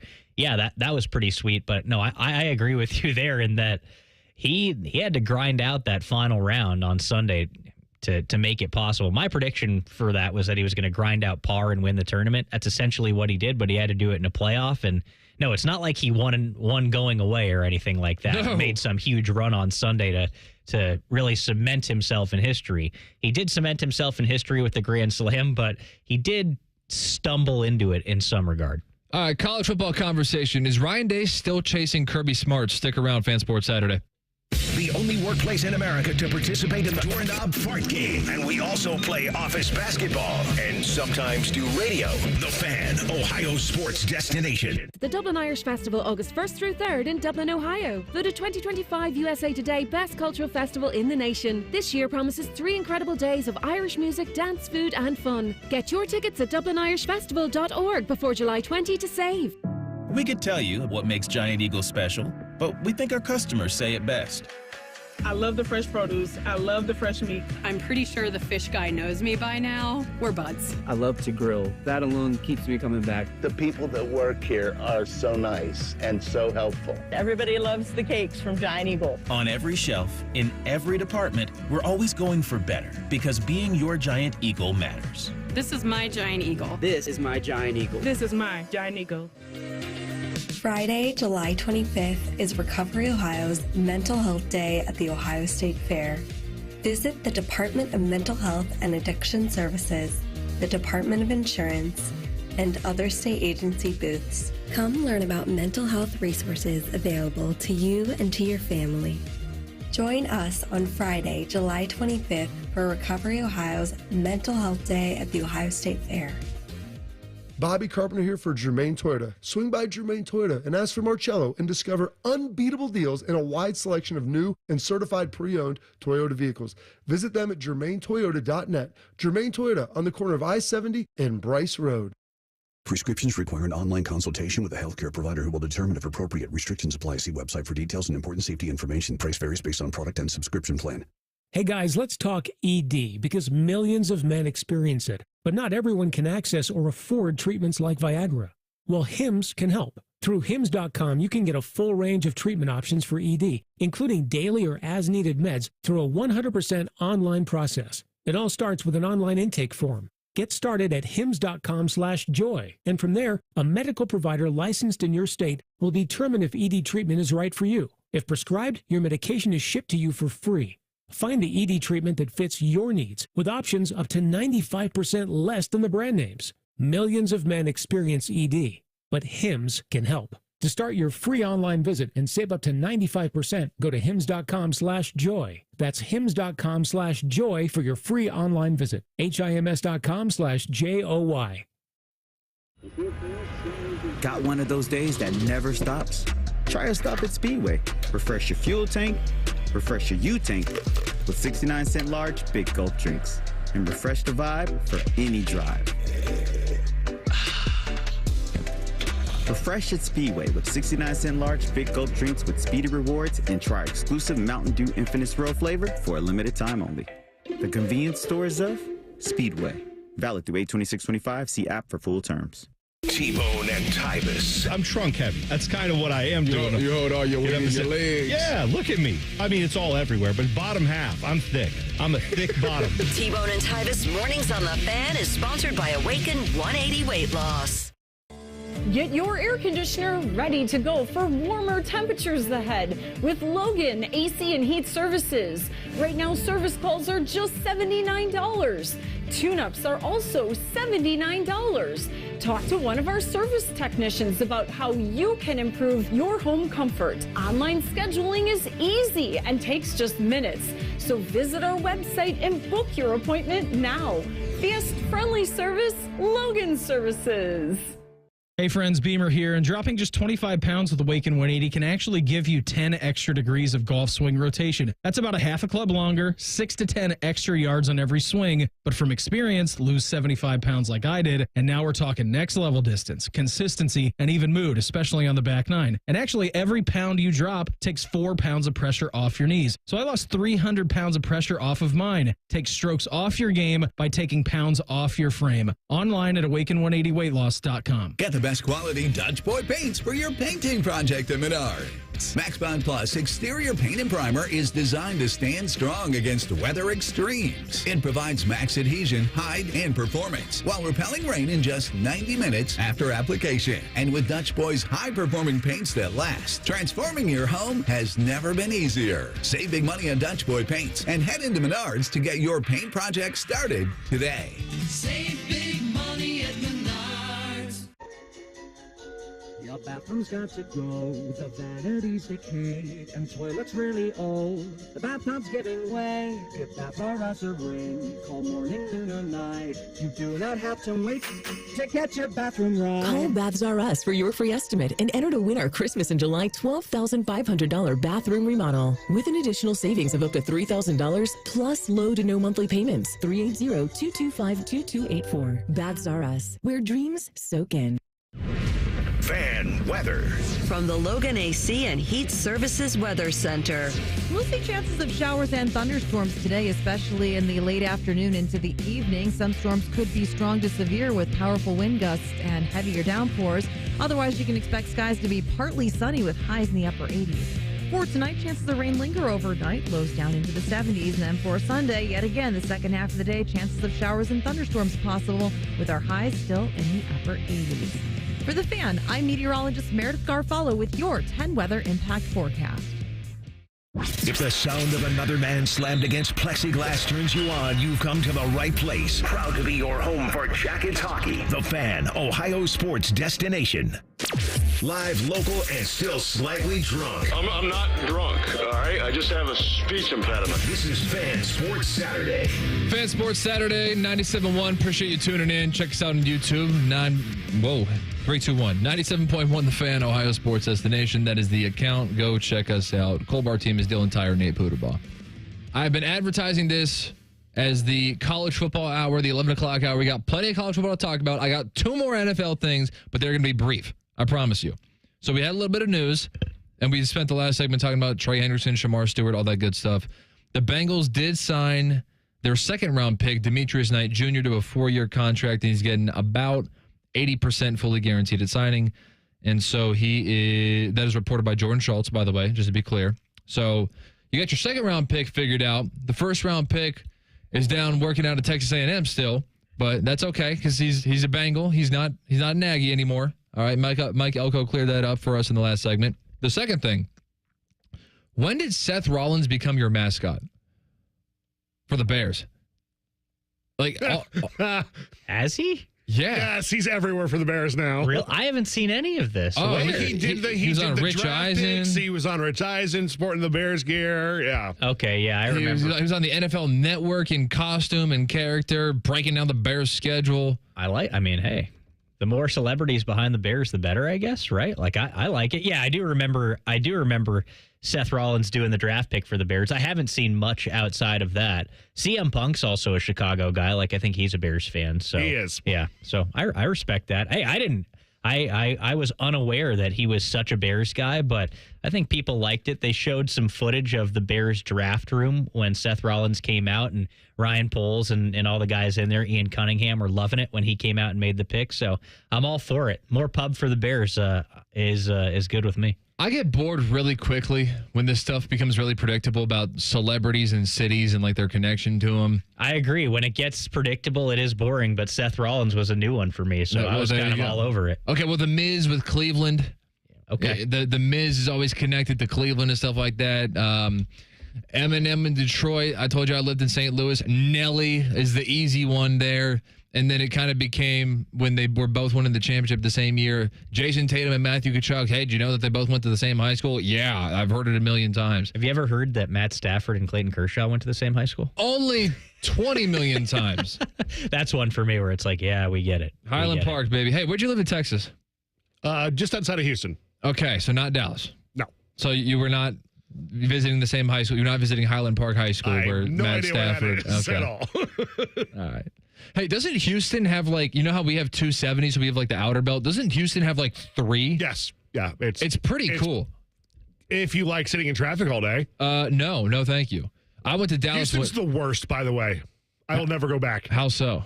Combine Columbus radio, by the way. Combine the heat of Arizona with the humidity of New Orleans. Oh, you might have to go back. We've been talking expansion on this show.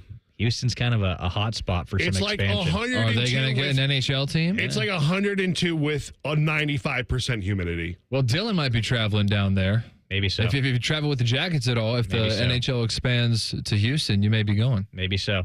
Got to keep that ice cold in Houston with what Nate's talking about. All right. Is Ryan Day still chasing Kirby Smart? That is the question. Pro Football Focus put out their top 10 quarterbacks, listen to me, top 10 head coaches in college football right now. They still got Kirby Smart 1, Ryan Day 2. Gut reaction, go. Yes. Kirby Smart has 2 national championships. Ryan Day has 1. And also beat Day head-to-head. There you go. Simple as that. Cool with me. Yeah. I don't disagree at all. I just thought that, I don't know. Ryan Day is more popular right now, I think, than Kirby Smart because Ohio State's coming off of a national championship. Ryan Day has been in the news a lot, particularly in this city because he's been losing to Michigan. I think he's maybe a hotter name right now than Kirby Smart because Georgia wasn't quite as relevant as Ohio State last season. The quarterback, I think, had a lot to do with that, but heck yeah, Kirby Smart's won 2 national championships. Like Nate said, he's beaten Ryan Day head-to-head. So I think, Ryan Day still has some demons to conquer when it comes to Kirby Smart. This is the new, has Urban surpassed Saban? Is it? We're not at that level. The answer to that yet. was always no. Yeah, we're not at that level yet. It's getting closer. Okay. More national championships in that argument. Well, I mean, not back in 2008. It wasn't as dramatic a difference. It is crazy to me how Dabo Swinney has kind of fallen out of this conversation. Like a couple years ago, he was the hottest name, I feel like, in college football. Like it was he and Kirby Smart were kind of there. Urban Meyer was in that conversation too. Dabo, they've got 3, but for me, he's kind of fallen out of that conversation. Maybe he comes back this year because I think Clemson will be pretty good. Okay, so we don't have to make a segment out of Kirby Smart versus Ryan Day because we actually all agree on that, and pretty conclusively, evidently. The Dabo Swinney one is interesting because it took me a long time to kind of join everybody. People jumped off of him after 2 bad years. Yep. I mean, when we say bad years, we're talking about 9-3. But we do have high standards here because we're talking about the best coaches in college football.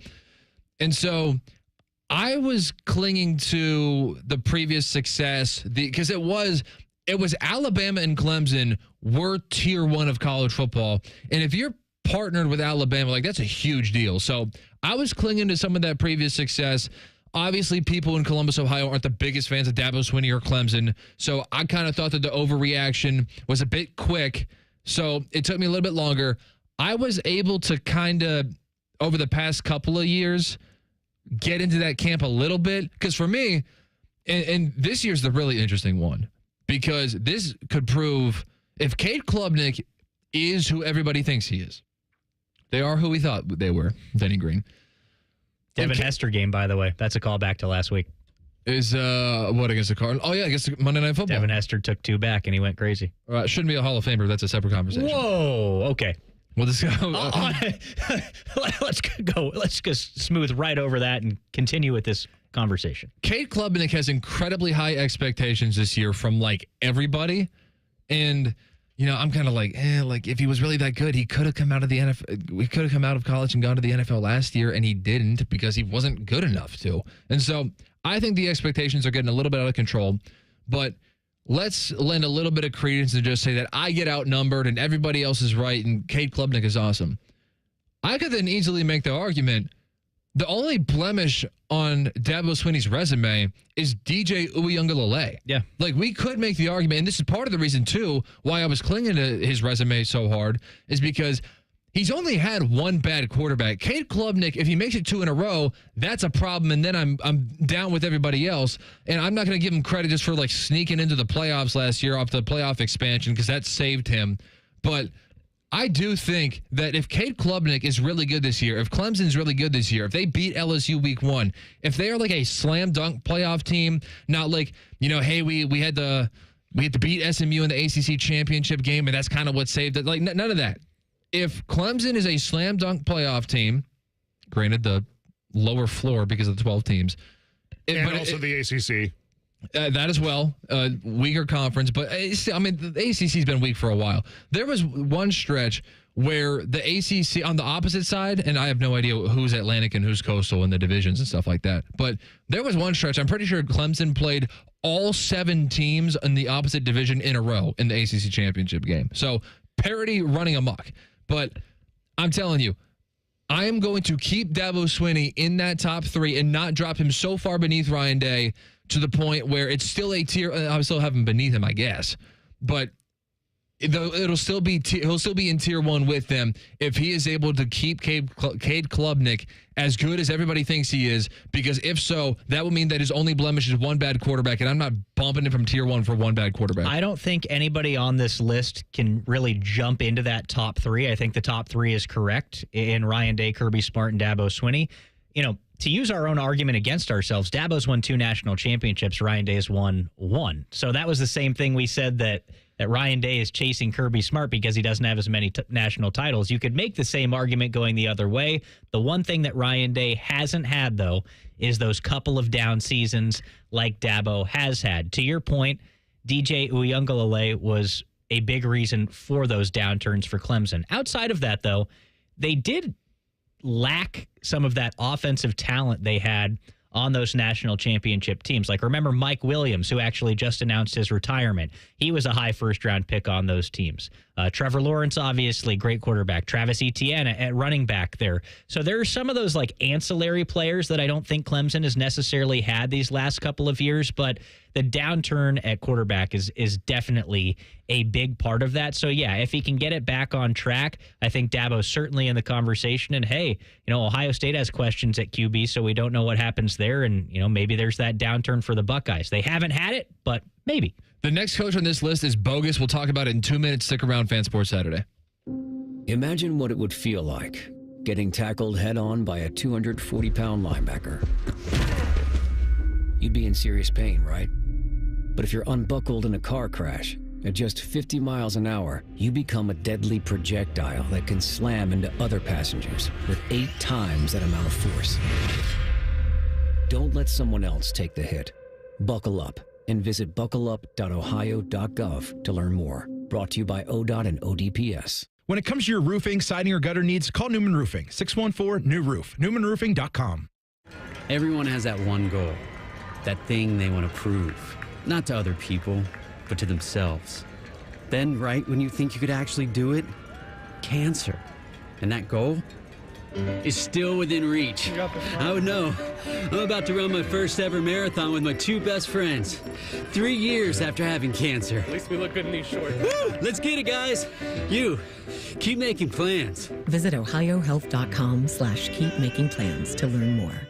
The savings are on at Coughlin Ford. Lease a new 25 Ford Escape or Bronco Sport. Just $399 a month with 0 down. New 25 F-150 or Lightning Flash. Only $499 a month with 0 down. At all 4 Coughlin Ford locations, including our newest in Marysville. Visit CoughlinFord.com.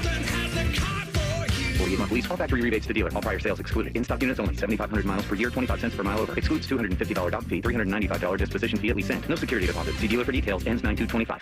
Hey, what's up? It's T-Bone for Window Nation. Now you can get 50% off all window styles plus no interest until 2030. Stop procrastinating on upgrading your home. Call 866-90-NATION or visit windownation.com today to take advantage of Window Nation's best deal of the year.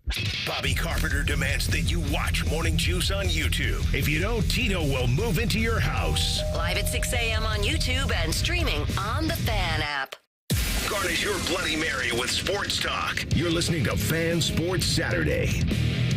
We appreciate you tuning in. If you want to join the conversation, check out our YouTube.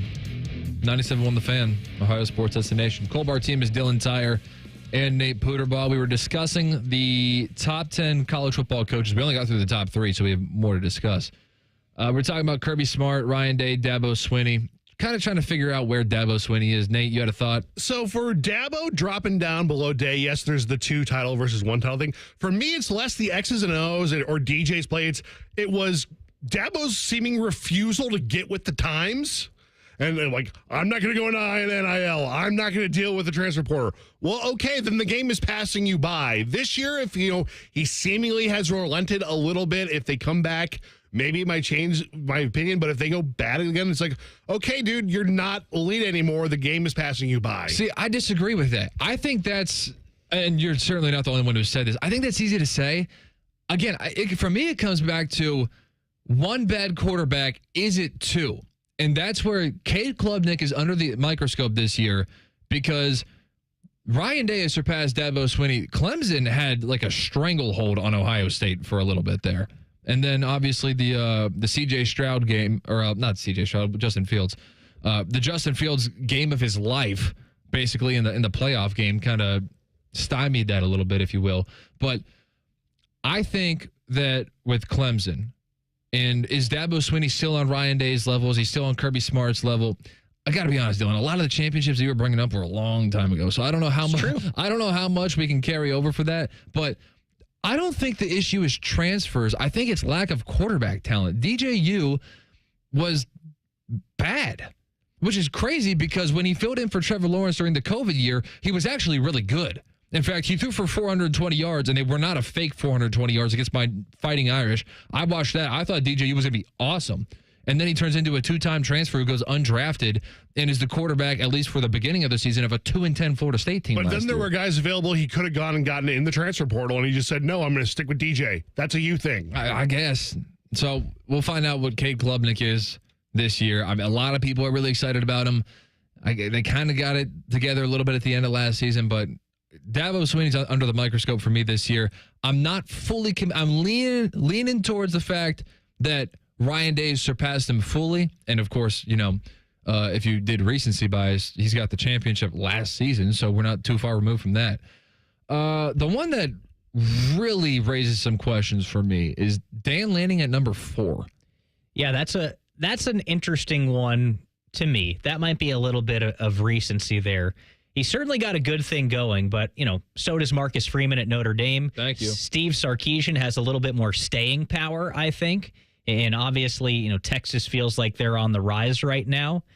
One for me, Curt Cignetti being on this list is a little bit crazy. He's at number 10, yeah. Yeah, there are some other guys in the Big Ten, whether it's a Kirk Ferentz or a Brett Bielema, that have more staying power for me than Curt Cignetti. He's certainly a hot name. Brian Kelly being on this list, I don't know what's going on right now with LSU, but I would certainly put James Franklin higher here, and I just Dan Lanning at 4. He's at 8. Yeah, Dan Lanning might be a little bit high at 4. Okay, so let's just run through these real quick. Dan Lanning at 4, Marcus Freeman at 5. I know that Oregon beat Ohio State in the regular season and then went on to win the Big Ten Conference. So, that is a big deal. Just because you lose a playoff game doesn't erase everything you did before that. I get it. What we're all going to remember from Oregon versus Ohio State, or at least, I guess maybe here is different because we're local here and we pay attention to all of it like that. But at the national level, people are only going to remember the Rose Bowl. So, and that was obviously a more important game because everybody's season was entirely on the line. That wasn't a resume builder like the first game was in Autzen Stadium. But I'm still going to give Dan Lanning some credit for sure for beating Ohio State. Yes, it was at home, but that's still really tough to do. So I'll give him credit for that, but I don't think that's more impressive than what Marcus Freeman did at Notre Dame. Did they lose in Northern Illinois? Yeah, got it. Okay, I heard it a million times, but they put together some really impressive wins. And if you gave me a program for the next few seasons, hey, who do you think is trending in a better direction, Oregon or Notre Dame? I'm picking Notre Dame. Easy for me to say. I'm a Notre Dame fan. But Dan Lanning, who I do think highly of, I do. And certainly the NIL backings at Oregon, they got the Nike deals and they got all the cool uniforms and players that clearly want to play there. So Oregon's going to be good for the end of time. I got that. But right here, right now, Notre Dame, at least above Marcus Freeman, at least above Dan Lanning. No, I can definitely agree with that too. I think Marcus Freeman has been great for Notre Dame. I'm kind of looking at the recruiting going forward these next couple of years. 2026, Notre Dame already has 26 overall commits, 21 4-stars. Yeah, Notre Dame recruits quick. Players find out, and it probably has to do with just the location, probably has to do with the fact that it's a religious school. You know really quickly whether or not you want to go there. Yeah, Notre Dame's 4th in the 2026 recruiting rankings per 247 Sports. And you've got Oregon down at 9, just less commits, more 5-star talent. They've got 2 5-stars. Notre Dame doesn't have any, but just something that I wanted to weigh there because being a head coach in college football, recruiting plays a big part in that, right? So I just kind of wanted to see where Notre Dame was at compared to Oregon going forward, just, weighing those two in that regard. But I'm with you. I would put Marcus Freeman probably over Dan Lanning at this point. Where would you put Sark in relation to those two guys? Overrated. Really? Yes. I would put Sark above both of them. I think Sark is on the well, you have Arch Manning as your quarterback list. Are you surprised to not see Lane Kiffin on this list? No. Okay, just curious. Just curious. I mean, Curt Cignetti's on this list. Interesting questions are being brought up. Because give first Sark the credit for the longevity, but cool, you went 7-6 at Washington for 3 years straight. Awesome. I'm going to actually shoot it in the middle between you guys. I'm going to say Sark is appropriately rated at 6. Yeah, I'm not going to argue with that either. And to defend Dan Lanning, because now if we do the Dan Lanning versus Sark conversation, you can do Texas was closer to beating Ohio State than Oregon. Okay, that's a very convenient argument. I do think that Oregon just had a really bad day. Like, if Oregon and Ohio State replayed the Rose Bowl, if they played a 10-game series, there is not going to be another game that looks like that. Ohio State had a really good day. Then Ohio State had a really good day. Yeah. And so that isn't the best representation. As much as I just argued against Dan Lanning, I do want to reel it in a little bit. In terms of Sark versus Dan Lanning, that's a tough one. I mean, on the flip side, if Ohio State and Texas play 10 times in that game, Travion Henderson doesn't end a drive by punching a dude, and the game is already over in the first quarter. Okay, also, but I can say I got two major flaws from Texas. If they don't give up a 90-yard screen pass or whatever the hell it was heading into halftime, that was a free 7 points that you got there. And the big one, and I can put this on Sark, I am never letting go. I am never, ever, ever letting go of how stupid of a play call that was. And also, they needed the refs to beat Arizona State anyways. The non head contact call at the end of the fourth quarter. Yeah, I recall that. Yeah, I probably was targeting, but anyway, I can't get over the part where I'm down on Steve Sarkisian, because I do kind of like him. I do. The part where I'm down on him, I'm never letting go of what he did on the goal line against Ohio State, having his running back just run straight across the 5-yard line, run forward. Okay? You're an offensive genius. You should never have called that play. I clearly have mixed feelings about him. I like him a little bit. He did some things that I will never forget. And then we get to a very questionable guy at 7. Yeah. Kalen DeBoer at 7. That's where I wanted to go next with you guys, because I do not understand Kalen DeBoer at 7 whatsoever. We got 1 year on him. And I guess taking Washington to a national championship is an impressive thing. Michael Penix did that, though. No? Yes, but you still are the coach of the team that did that. Sure, but yeah, because how do we draw that line? With Ryan Day, can't we just say he had a bunch of first and second round picks on his team? We could do that with everybody. How do you divide whether the players or the coaches get the Jeremiah credit? Smith. There you go. So that's tough to play. I don't know. There's such an argument to be had on this list about guys with staying power versus guys that are new and hot names. Like Kalen DeBoer is a newer, hotter name, whereas Brian Kelly, I think, has staying power. I would put Brian Kelly over Kalen DeBoer. I'd put James Franklin over Kalen DeBoer. I would put James Franklin over Kalen DeBoer. I really hate to say it. As much as I don't want to say that. Yeah, I really hate to say it, but I'll agree. There's catching lightning in a bottle for a season or two, and then there's guys that have been in this conversation for a long time. Or James Franklin, you may not like him, but he's made Penn State pretty darn relevant in the last 10 or so years, and he's been in this conversation, whereas DeBoer is new to it. I'm not willing to say Brian Kelly is better than DeBoer. I mean, I'm not a Brian Kelly guy. How are you viewing Brian Kelly as a head coach? I think the best thing Brian Kelly ever did for Notre Dame was hire Marcus Freeman and then leave. Yep. Now, I can't recall off the top of my who won last year, Alabama or LSU. They played each other. Bama. Okay. Well, that's a feather in Kalen DeBoer's cap. They killed LSU. The thing with Brian Kelly, and it's interesting that they play in the other Death Valley in Clemson to start the season. The thing about Brian Kelly is that LSU has a terrible track record with these non-conference opening games. They lost to USC last year, and then everyone thought Miller Moss was awesome, and it turned out that he was nothing and ended up transferring and got benched for Jaden Mayava by the end of the year.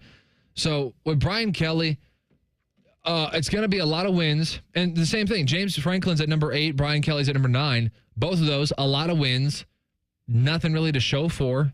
Brian Kelly's got a couple of appearances with Notre Dame in the playoffs. If I were to put Lane Kiffin on this list, this is where I would put Lane. Where at? Right here above Brian Kelly. 100%. I'm putting him in that range, too. I think he's definitely in that conversation. I'm kind of surprised to see just Cignetti on the list. I think it's obviously a conversation starter, but over a guy like Lane Kiffin, I maybe a little bit shocking to me. We're getting a little bit too crazy with that one, because that's one, they had a lot of transfers come into Indiana this past year. I think they're having a lot more transfers this year, so I have no idea what that program's going to look like year over year. I'm incredibly impressed. I will kind of scale it back a little bit. They had an easier schedule. I'm excited to see their quarterback this year, Fernando Mendoza. Yeah, from Cal. Yeah, I'm excited to see what that looks like. I like a guy. I'm telling you, I just lean towards these guys with staying power. Do I think Kirk Ferentz is a top 10 coach in college football? Do I think Brett Bielema is a top 10 coach in college football? Probably not. I put them in the top. Hold on Brett Bielema, because there might be some people saying he's a top 10 coach after this year. There are some high expectations on Illinois' program. After this year, which is why I have him in the conversation, because he's made Illinois relevant again. But again, it's that staying power versus Cignetti's a newer, hotter name. I know he had a lot of success at James Madison before coming to Indiana, but it's like, I don't know. There is the staying power with Burt, but he was also really, really bad at Arkansas. He was. I mean, long time ago, though. Not that long ago. Yeah, I got to look that up. Like 2 years ago. I kind of said that and it felt good, and then I second-guessed myself as soon as I said that. Kurt Cignetti at Indiana, they made the college football playoff because it expanded. You could make the same argument for Kirk Ferentz, right? Brett Bielema was at Arkansas 2013 to 2017. Was it really that long ago? Yeah. It feels like it was just right around the corner. No, that was a long time ago. He was an NFL assistant coach. That's right. All right. I don't know. We're arguing minor details at the end of this list. Yeah. We've had good clock integrity. Let's not ruin it now. Ryan Day gives us a look into what the QB battle stands at. Hold on, 3, 2, 1. Ryan Day gives us a look into where the QB battle stands. That's next. Stick around, Fan Sports Saturday on 97.1. Tweet from a listener. Are you carrying the Buckeye game today? Considering we've never not carried one, yes. The answer is yes. The Fan. Colin Man here for Universal Windows Direct. Are your leaky windows costing you money? Yes, they are. Right now, when you call my guys at Universal Windows Direct, you get payments as low as $99 a month or 12 months with no payments and no interest. Seriously, upgrade your home now and relax until next year. Call now and get a free in-home window and energy assessment. Choose the payment plan that's right for you. 614-502-5220 or go to universalwindowsdirect.com. Like me, you'll be saying, I love my windows. Save a good deal more during the Meijer Super Sale going on this Friday and Saturday only. Shop low prices on favorites like $3.99 each for large whole seedless watermelons. Select varieties of Capri Sun 30-count pouches are $6.49. Pepperidge Farm Goldfish multi-pack is $3.99. And Lysol disinfecting wipes and sprays are 40% off. Shop low Meijer prices while supplies last this Friday and Saturday only. Saving more on family favorites at Meijer. Now that's the good life. Exclusions apply. See all deals in the Meijer app. Lanny went to college and racked up huge debt. A little bit over $100,000. For a degree he couldn't use, now what? I had a friend that went to My Computer Career. They even helped him get hired immediately after graduation. One of the things I love about IT is that you can work from anywhere you want. You could become an IT pro in just months, including cybersecurity and the basics of AI with zero experience at mycomputercareer.edu. My Computer Career, an elite CompTIA certification partner. It worked for me, and I know it can work for you. This is one student's experience. Individual results vary.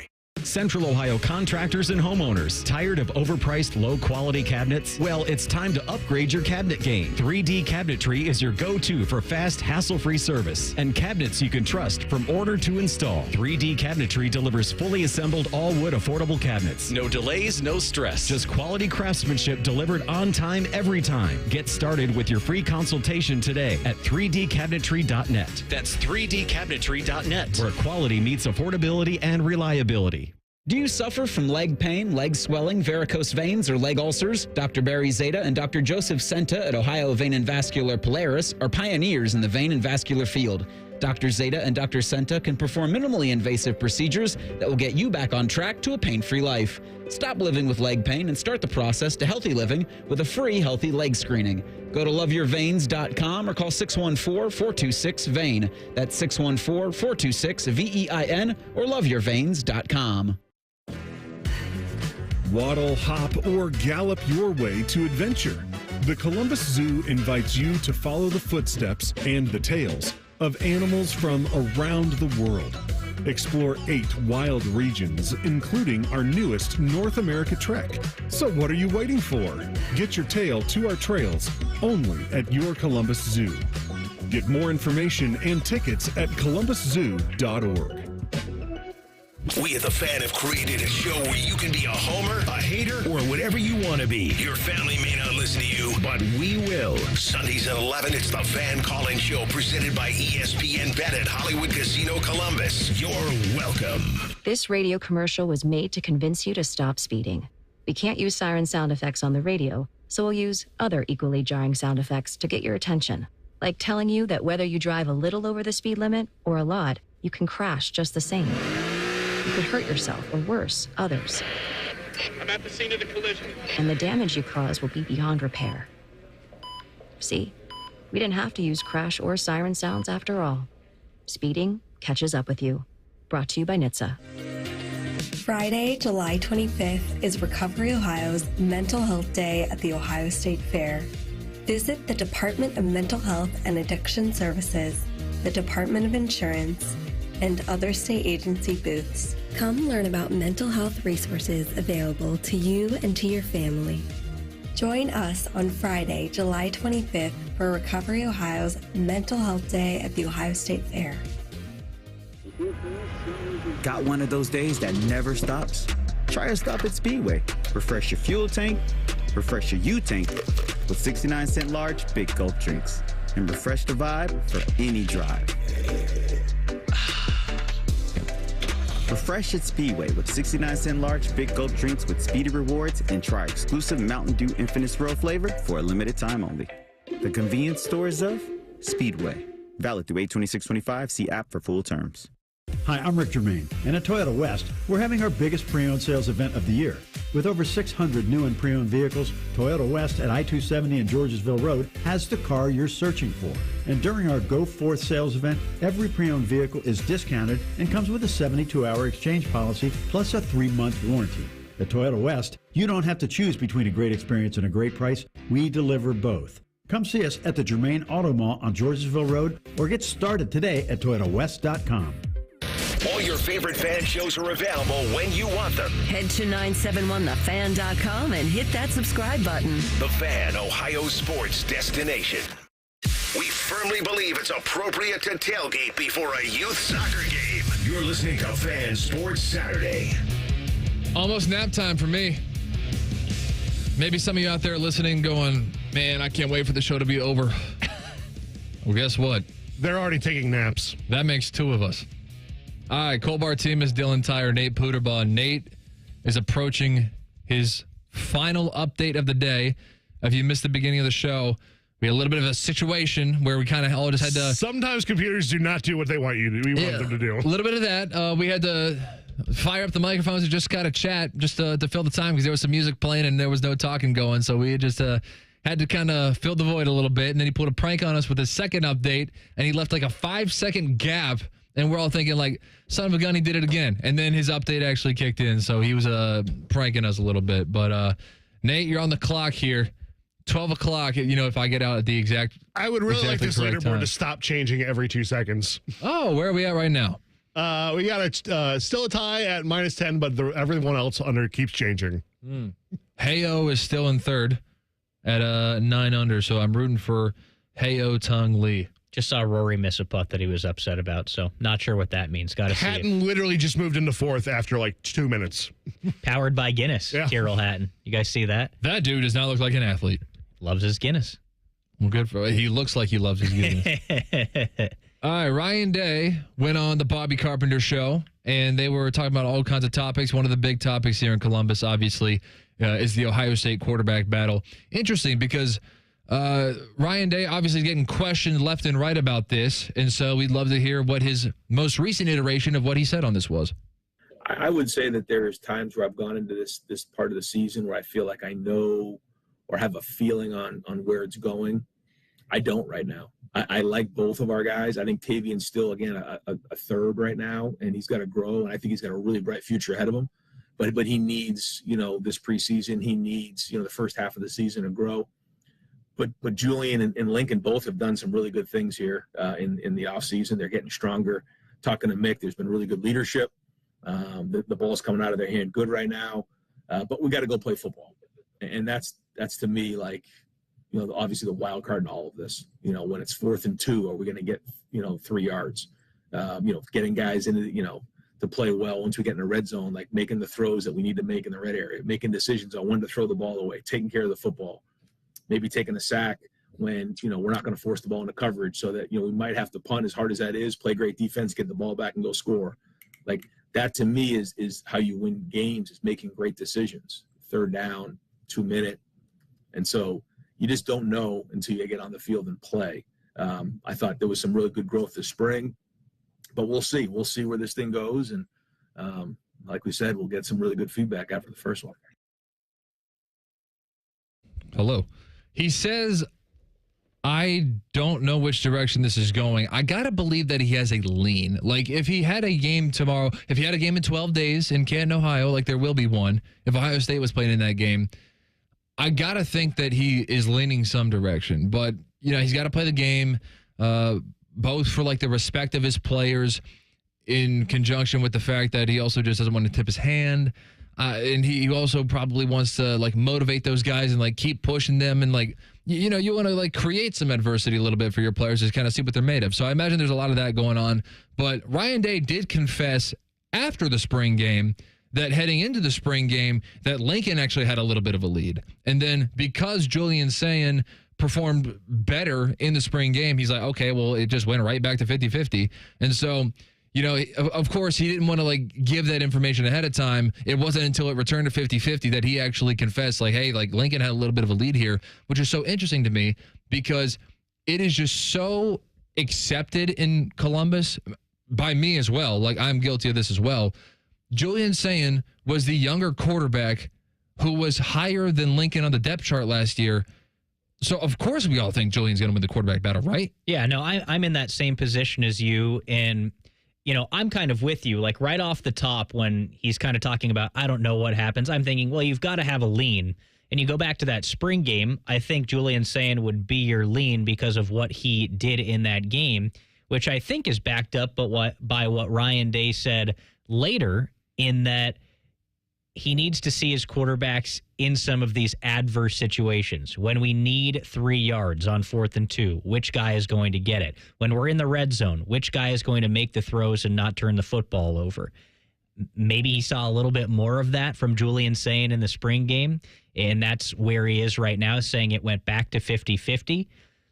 But that's what the spring and what the preseason, going back to what we were talking about earlier, is all about, is putting yourself in those situations to prepare for the regular season and see what that's all about. Ohio State is going to have a tremendous test right off the top against Texas. Those guys have to be ready to go. So this camp is going to be intense for Ohio State. It would be regardless, but the fact that you have a quarterback battle on top of it, one of these guys is going to have to come out on top. Iron is going to sharpen iron, I think, in this situation. But, my lean is obviously Julian Sayin for the reasons that you said, but he performed better in the spring game, so recency bias, but I feel like that has to be the lean right now based off of those later comments by Ryan Day. Which guy am I going to trust more in some of these more adverse situations? The spring game is the spring game. It's not adverse, but Julian Sayin outperformed Kienholz in that game in some of those proposed situations. It's a little bit adverse. I think it would be more adverse than practice because it is like full go game like scenario. There's people there. Yeah, and to whatever effect the crowd plays into that.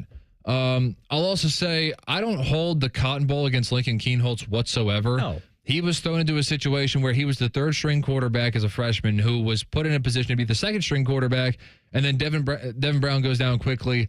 And what I think happened is Mizzou sensed that there was a freshman quarterback who had zero experience back there, and they pinned their ears back and they blitzed the hell out of him and put him in the toughest scenarios possible, and he just wasn't ready for that. And so I don't think that has any bearing on whether or not he wins this starting job, just to be clear.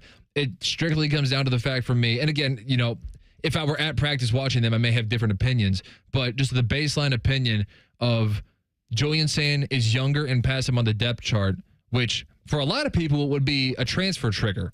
And Lincoln Kienholz decided to stay. So there actually is some decent storyline there if Lincoln does pull this out and be like, man, like that's an easy guy to root for. So that's definitely something we'll be following. We'll hear more from Ryan Day on the Bobby Carpenter Show coming up a little bit in the next hour. Nate's Sports Center updates coming up, and it's list season, and one college football writer already gave Texas a big advantage over Ohio State heading into week 1, and it kind of has to do with the topic we were just talking about. Stick around. See you in hour number 3. This is 97.1. Matty Ice is currently bathing himself in creamy jalapeno dip, and I've officially run out of ways to tease this show. Rothman and Ice. Weekdays at noon. The Fan. It's the summer event at Germain Honda of Dublin, and Rich has unbeatable offers. Lease a sleek 2025 Honda Accord LX for as low as $329 a month, or finance it with 3.99% APR. Or upgrade to adventure with the 25 Honda Pilot Sport all-wheel drive. Leases starting at $429 per month or 4.49% APR. Drive into summer with style, comfort, and confidence. Visit Germain Honda of Dublin on Sawmill Road, just south of 270. See dealer for details. You know that thing you've always been too scared to go for? It seems like you'll never have the guts. Then a cancer diagnosis. And doing that thing becomes way less scary. I would know. I've always wanted a black belt. And today, the only thing standing in my way is a few wooden boards. It's been a lot of hard work and 5 years since I beat cancer at Ohio Health. Bring it on. You keep making plans. Visit ohiohealth.com/keep making plans to learn more. It's been a great run. Care Heating and Cooling has achieved goals I could only imagine 30 years ago. But now it's time for the next generation to take over. This is Mike Weens, now the retired founder of Care Heating and Cooling with my sons, Dennis and Ryan. Dad, I remember you saying that a family business should reflect family values, that a customer deserves to be treated with kindness and compassion. And those values will never change. The reputation you built for being fair and honest is our greatest asset. In fact, in 2024, Care was awarded a BBB Torch Award for ethics and named the Lennox Partner of the Year. You don't earn those awards by leaving cat toys behind. It's an honor to continue serving Central Ohio as a locally owned, family-run business. So, whether you need a tune-up, repair, or just honest advice, Care is here for you. Call Care Heating and Cooling at 1-800-COOLING or schedule an appointment online at careheatingandcooling.com. When you need a company you can trust. 1-877 Cars for Kids. KARS Cars for Kids. Ready to get rid of that old car? Donate it to Cars for Kids. Call 1-877-CARS-FOR-KIDS to reach a friendly live agent. Donation's super easy, and your car can be picked up as soon as tomorrow. Call us now, 1-877-CARS-FOR-KIDS. 1-877-CARS-FOR-KIDS. Donate your car today. Did you know you can donate real estate too? Hi, I'm Bob Capace from Worthington Jewelers. And I'm his very overpaid celebrity endorser, Common Man. Bob, I heard somewhere, actually from you many, many times, that Worthington Jewelers is where Columbus gets engaged. It's too bad you and Timmy can't engage the audience. Good zing, Bob. If you're thinking of popping the question, there's only one place to go. Worthington Jewelers on High Street in Worthington. WorthingtonJewelers.com. Tell them Common Man sent you. Broadcasting from the Lindsay Honda Studios. Honda makes the cars. Lindsay makes the difference. Visit lindsayhonda.com. WBNS-FM, HD1 Columbus. The Fan. Sports Center. And I'm Nate Puderball. Last night in Cleveland, the Guardians snapped a 7-game home losing streak as they beat the Athletics 8-6. Jonathan Majors hit his first Major League home run, and Slade Ciccone won a career-high 8 1/3. Game 2 of their series is tonight at 7:10. Luis Severino of the A's taking on Logan Allen. In New York, the Reds took care of the Mets 8-4. Austin Hayes blasted 2 of the Reds' 4 home runs. They'll face off again today at 4:10. Clay Holmes battling the Reds' Nick Martinez. Catch the action on ESPN Columbus, 1460 AM. And it's moving day at the Royal Portrush Golf Club. It's round 3 of the Open Championship. Scottie Scheffler and Matt Fitzpatrick are tied for the league at -10 with Ha Tong Lee just 1 shot back. Tyler Hatton has moved into 4th with just 2 strokes back with a group of 8 golfers within 5 strokes. Breaking sports news when it happens on The Fan, Ohio sports destination.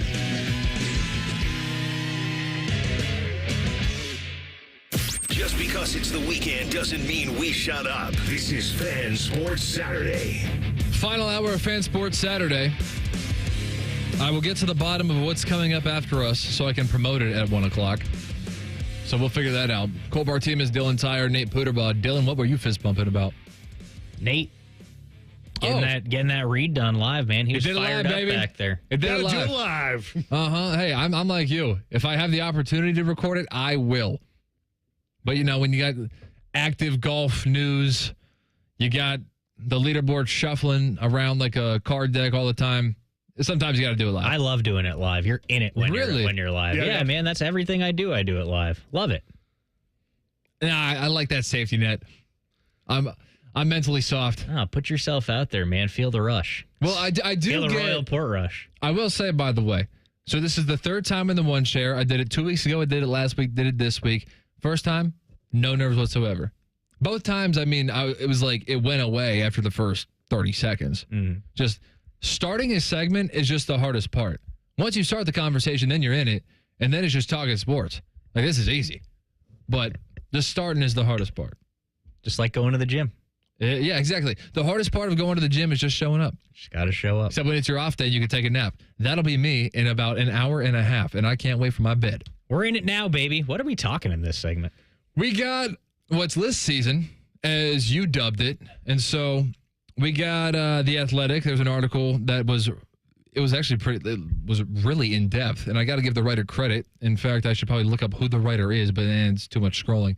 But they did a tier list of all of the projected starting quarterbacks in college football, and it's like 136. So Sam Conn Jr. and Antonio Morales. Shout out to those two for the effort that they put in, assuming that they actually did research and didn't just throw names together, because that's quite possible that they just did that.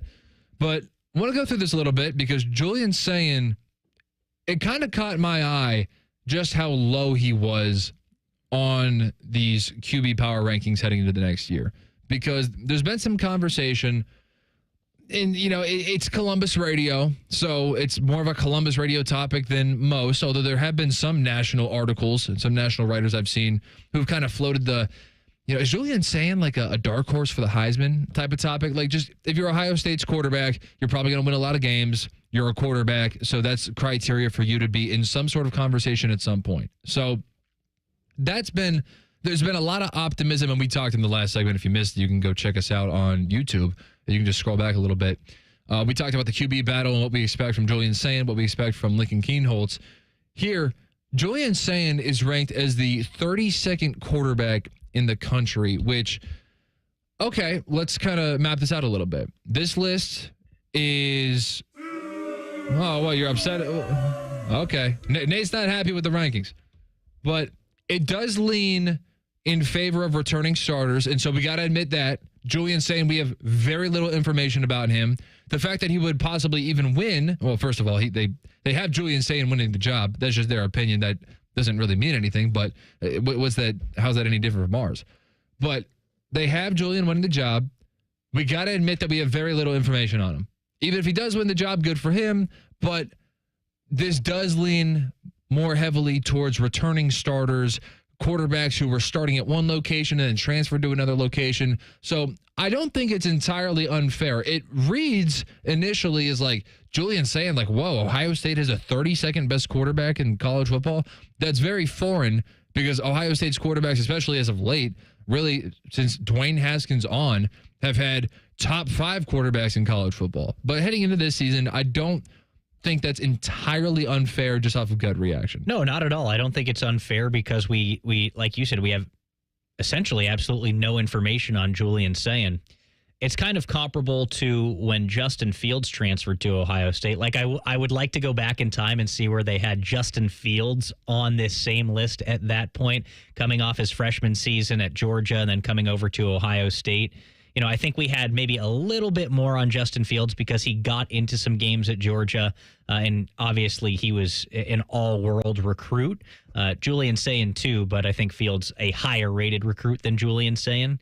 But I think it's fair, right, to have a guy kind of in this range, and he hasn't yet played for Ohio State. I would be curious to see where Lincoln Kienholz would be ranked if they had him winning the job. Obviously, they think Julian Sayin's the better quarterback here at Ohio State. I do think, though, like it's very realistic to me that if Julian Sayin ends up winning the job and plays well this year, I think he's better than the 32nd overall quarterback. Oh, yeah. In America, for sure. I'd have him higher than a lot of guys on this list in some of these different tiers. But for a starting point, I don't think you can really argue with that. Yeah, I think that's fair. That's a great way to put it. His ceiling is definitely higher than 32. It's just we got to start somewhere. And just so you know, the 32nd quarterback, as is Julian saying, he's in tier 4. And here's how they describe tier 4. Some are young, unproven starters with high potential. Others are veterans who have flashed great talent but hit performance or injury speed bumps somewhere along the way. So obviously Julian Sayin would be in the young, unproven starters with high potential category. Yeah, it's perfect. That seems fair, Nate. Let's play a game real quick. Don't look at the lists. Okay. Where does Eli Holstein play? Alabama. I got no clue. Wait. Is it Pitt? Pitt, correct. Okay, he transferred. Where does Baron Morton play? Oh, no. I'm usually good for this type of stuff. No, did you say Barrett Morton? Barron. B-E-H-R-N. Hey, I've been big on my NCAA football 26, but I can't tell you where Baron Morton Is it plays. Duke? No. Oh, that's a good guess. It sounds like a Duke quarterback. Texas Tech. Okay. Where does Marcel Reed play? Easy, A&M. Okay, so you got that one. Gio Lopez.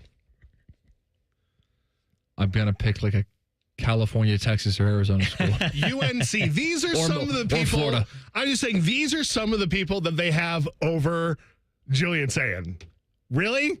Okay. You bring up an interesting point. You got some names in there who we couldn't even tell you where they went to school. Exactly. And I'd say I definitely follow college football like crazy, and I know you're a big college football fan as well. And so, yeah, the fact that there are some names up there that we don't even know, because to be honest with you, I would have known Julian Sayin even if he didn't go to Ohio State, just because he was a really big recruit. Yes. So I can't tell you anything about those guys. So those jokers. Malik Murphy? Oh, I've heard of Malik Murphy. For sure. Yeah. He was in between Ewers and Arch at Texas and then transferred to Duke, and I think he's now at Oregon State. He is now at Oregon State. Okay. By the way, is that an upgrade? It sounds like he keeps downgrading. I think that's what you kind of have to do when you transfer in his situation. When you're kind of getting pushed out, you do downgrade. They're definitely getting moved down to Okay. Yeah, it's like the DJ Uyunglele type thing, right? I'll say this. Just continue to downgrade. If you get pushed out of Duke, because I got to imagine just based off of conference that Duke would be above Oregon State in college football right now. Like, I know Duke's not great, but yes, I would put whoever would be the quarterback at Ohio State above Malik Murphy. Who's getting rushed out of Duke for Oregon State? Are you kidding me? Julian Sayin, I'd put him above them. I would too. It's just, it comes down to that he's never played a snap, right? Like that's that's all it is. That's all it is. You can't put a guy that's never played a snap. I get not playing him in tier 1 and tier 2, but like below guys like that, like come on. Well, are you surprised to see Nico in tier 3? I'm kind of surprised by that. I don't think very highly of Nico. Last year, Nico Iamaleava. Would you rather have him or Diego Pavia? Because Pavia's in tier 2. I feel like they're kind of comparable. Pavia did more. I feel like they're kind of comparable, though. Well, I think it's 6 of one, half dozen of the other. Yeah. So semantics, but I'm just giving you an example right there. Like they got Nico in tier 3, Pavia in tier 2. So with Nico, he became a big name at the beginning of last year. Yep. Tennessee was winning a couple games. The two big games that Tennessee won last season that really like made people think like, are they the best team in the country? They were NC State, who was at the time ranked 24th. It didn't end that way, and their best player just transferred to A&M, Casey Concepcion. And the other game that they had was Oklahoma, and I think we all recall that Oklahoma was a steaming pile of garbage last year. So a couple big wins against then-ranked teams. Also, the NC State game, they just ran over NC State. They weren't even throwing like that. And so he was just a quarterback of a really good team. That kind of boosted his popularity. If you watch the games, Nico, he's talented, but he's not controlling the game. At least he hasn't yet. He's got a good arm. He'll make a few plays. But Nico Iamaleava is not going to like elevate a team beyond what they could when be. his running game is going. Okay, can I bring up... Who? That's everybody. Exactly. Can I bring up two names to you on this list and tell me what you think? And tell the audience where they are, too, so we can keep that straight. Dylan Raiola, ranked 40th in Tier 4. Okay, so he's close to Julian Sayin. And then you have Bryce Underwood, ranked 50th at Michigan. But Bryce Underwood and Julian Sayin are almost essentially in the same spot here. And Bryce Underwood is the #1 overall recruit in the country, who Brian Kelly lost, by the way. That's a callback. Yeah. Which I'm cool with. But like I am that both of those interest me in that we saw Dylan Raiola last year, and the way that you've talked about maybe Diego Pavia a little bit, Nico a little bit. Like, they had their moments. Dylan Raiola had his moments last year. Like, people were in on that guy for a period of time last year, and he's ranked below Julian Sayin right now. And this is bias. This is bias because the Nebraska game that I paid the most attention to was the Ohio State game, and he missed way too many throws. Nebraska should have beaten Ohio State, but Dylan Raiola is a big reason that they didn't. I think that has more to do with they assume Ohio State will be better than Nebraska. 100%. But we're talking quarterbacks here, right? Like, this is a pure quarterback ranking, and he is a returning starter who is an all-world recruit. Yeah, I just find that to be intriguing. As a starting point, I would put Dylan Raiola above Julian Sayin. I would, too. And that's totally fair, too. If you're just going based off recruiting rankings, like Julian Sayin, experience. He was a big-time recruit, and he's at Ohio State. Okay, Dylan Raiola was number one. Mm-hmm. So I agree with you. That's interesting. He should be ahead. Bryce Underwood. He's a true He's a true freshman. We're going to have to marinate on that a little bit. We'll go through the first tier. He might be the top recruit, but like I'm not going to say a true freshman coming in is going to be better than a guy who's been in the program for a few years. I can agree with that, but they're in experience-wise, they're in similar spots. All right, I've interrupted you guys both. All right, ready? 3, 2, 1. We got the first tier coming up, and it will tie it back into Ohio State because there is something here that just does not make sense whatsoever. Also, Scottie Scheffler would be a terrible football coach, and I'll explain what I mean by that next. Stick around, Fan Sports Saturday. Winners of the prestigious Platinum Microphone Award every year, given to the best radio station in the world. No need to look it up. It's real. The Fan. You had a solid retirement dream. Sell your home in a few years, bank the equity, downsize, and travel. But with an unpredictable economy and the future feeling uncertain, you're wondering if that equity will still be there when you're ready. What if you could bank that equity right now? With Truehold, you can sell your home for its current value, so you can access your equity today. You can bank the cash now and stay in the home you love with an easy standard lease. Truehold even covers property taxes, insurance, and repairs. And since Truehold hands over your equity in cash now, it's yours to do whatever you'd like. Don't let a shifting economy put your hard-earned equity at risk. Visit Truehold.com and receive their competitive offer on your home in just 48 hours, based on its current value, not what's coming.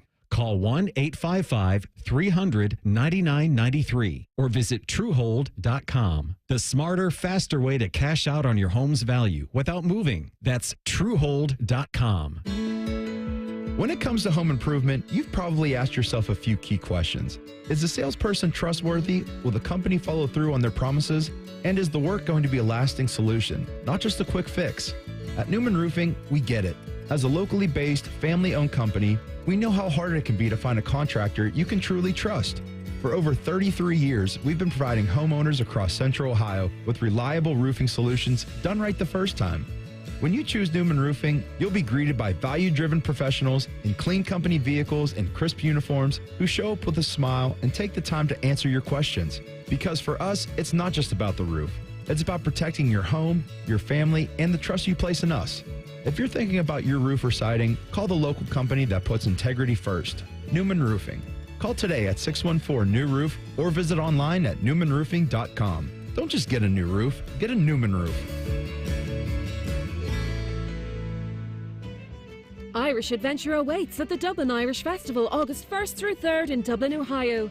Voted 2025 USA Today Best Cultural Festival in the nation. This year promises 3 incredible days of Irish music, dance, food, and fun. Enjoy unique Irish experiences as you explore one of the top festivals in the US, drawing over 90,000 guests to Dublin, Ohio each year. Get your tickets at dublinirishfestival.org before July 20 to save. Friday, July 25th is Recovery Ohio's Mental Health Day at the Ohio State Fair. Visit the Department of Mental Health and Addiction Services, the Department of Insurance, and other state agency booths. Come learn about mental health resources available to you and to your family. Join us on Friday, July 25th for Recovery Ohio's Mental Health Day at the Ohio State Fair. If only there was a radio show that constantly talked about Ohio State athletics. Well, good news. It's real, baby. The Buckeye Show. Weeknights at 6. Proud to be your flagship home of the Buckeyes. The Fan, Ohio's sports destination. Mark your calendars for Diamond Seller's Wedding Weekend, July 25th and 26th. Hi, it's Alex Johnson from the Diamond Cellar. Wedding Weekend is back with incredible offers you won't want to miss. Enjoy buy one, get one half off wedding bands, 20% off diamond anniversary bands, and 10% off handcrafted custom bridal. We've had the guaranteed best price and an unmatched selection for over 78 years. Choose a jeweler you can trust and come see us July 25th and 26th at Diamond Cellar on Salma Road or at Easton Town Center. Master Grillers Unite. The grilling season never ends at Billiards Plus. Come see their best-in-class grills for yourself and check out Central Ohio's largest selection of pool tables, game furniture, and shuffleboard. Family-owned and operated. Billiards Plus on Dublin Center Drive in Dublin. The sun is out and the savings are on at Coughlin Kia, Central Ohio's largest volume Kia dealer. Take up to $7,000 off MSRP on any new Kia EV in stock, or get up to $3,000 off MSRP plus 0% financing for 60 months. Visit CoughlinKia.com.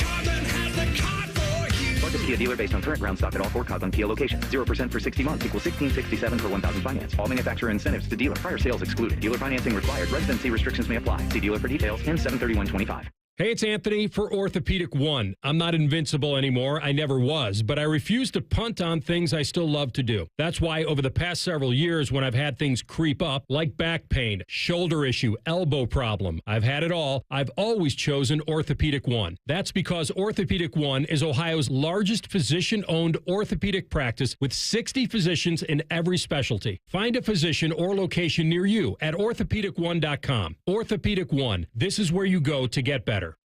Here's 3 reasons to buy your Blue Jackets ticket plans for the 25-26 season. 1, pick your seat and pick your games. 2, plans start at just 11 games. 3, flexible payment plans. Act now.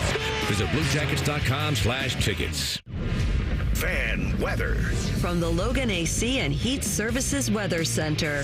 We'll see chances of showers and thunderstorms today, especially in the late afternoon into the evening. Some storms could be strong to severe with powerful wind gusts and heavier downpours. Otherwise, you can expect skies to be partly sunny with highs in the upper 80s. For tonight, chances of rain linger overnight, lows down into the 70s. And then for Sunday, yet again, the second half of the day, chances of showers and thunderstorms possible with our highs still in the upper 80s. For The Fan, I'm meteorologist Meredith Garfalo with your 10 weather impact forecast. We've been your Jackets flagship station since day one. All the goals, all the action, all the memories. Your home for the Columbus Blue Jackets, the Fan, Ohio sports destination. Instead of annoying national people talking to you this weekend, we've opted for annoying local people. This is Fan Sports Saturday. All right, so I got to the bottom of it. Buckeye Replay is what will follow us here on Fan Sports Saturday. So at 1 o'clock, we're going to transition, and we're going to remember and reminisce Ohio State versus Alabama, the famous Sugar Bowl. What happened in that game? I think Ohio State won. I think there was a run through the heart of the South late in that game, if I recall. Sounds like a good listen. Zeke Elliott. I think Tyvis Powell played in that game. And I think that if Alabama had a clue and just handed the ball to Derrick Henry every single play, the result may have been different, but that's not what happened. Ohio State wins that game. Spoiler alert, because no, I just gave it away for everybody. Were you at OSU during Zeke? No, I was at OSU from 17 to 22. I took 5 years at OSU. Bad radio, but I just remember everybody Zeke putting up the Z in the stands. Oh man, throwback. Love that. Speaking of that game, immediately following Buckeye Replay, the Cardale Jones Celebrity baseball game. There you go. I meant to say that, and of course we got sidetracked immediately. So Tyvis will be playing in that game too. A lot of Tyvis. You're gonna hear some Tyvis Powell from 1 to 4. I'm sure he'll have his name said at some point in the broadcast. So hear the dulcet tones of Paul Keels going through that Sugar Bowl. One of the best memories for people, certainly in my childhood. I would have been 14, 15 at that point in time. Or I would have been 15. And so people my age, that is right in your wheelhouse. And then absolutely 4 o'clock, 7 o'clock, we're going to air the Cardale Jones Celebrity Softball game. We're going to have some fan personalities in the game. We're going to have some fan personalities on the air broadcasting the game. So that'll be a great time over there at Huntington Park.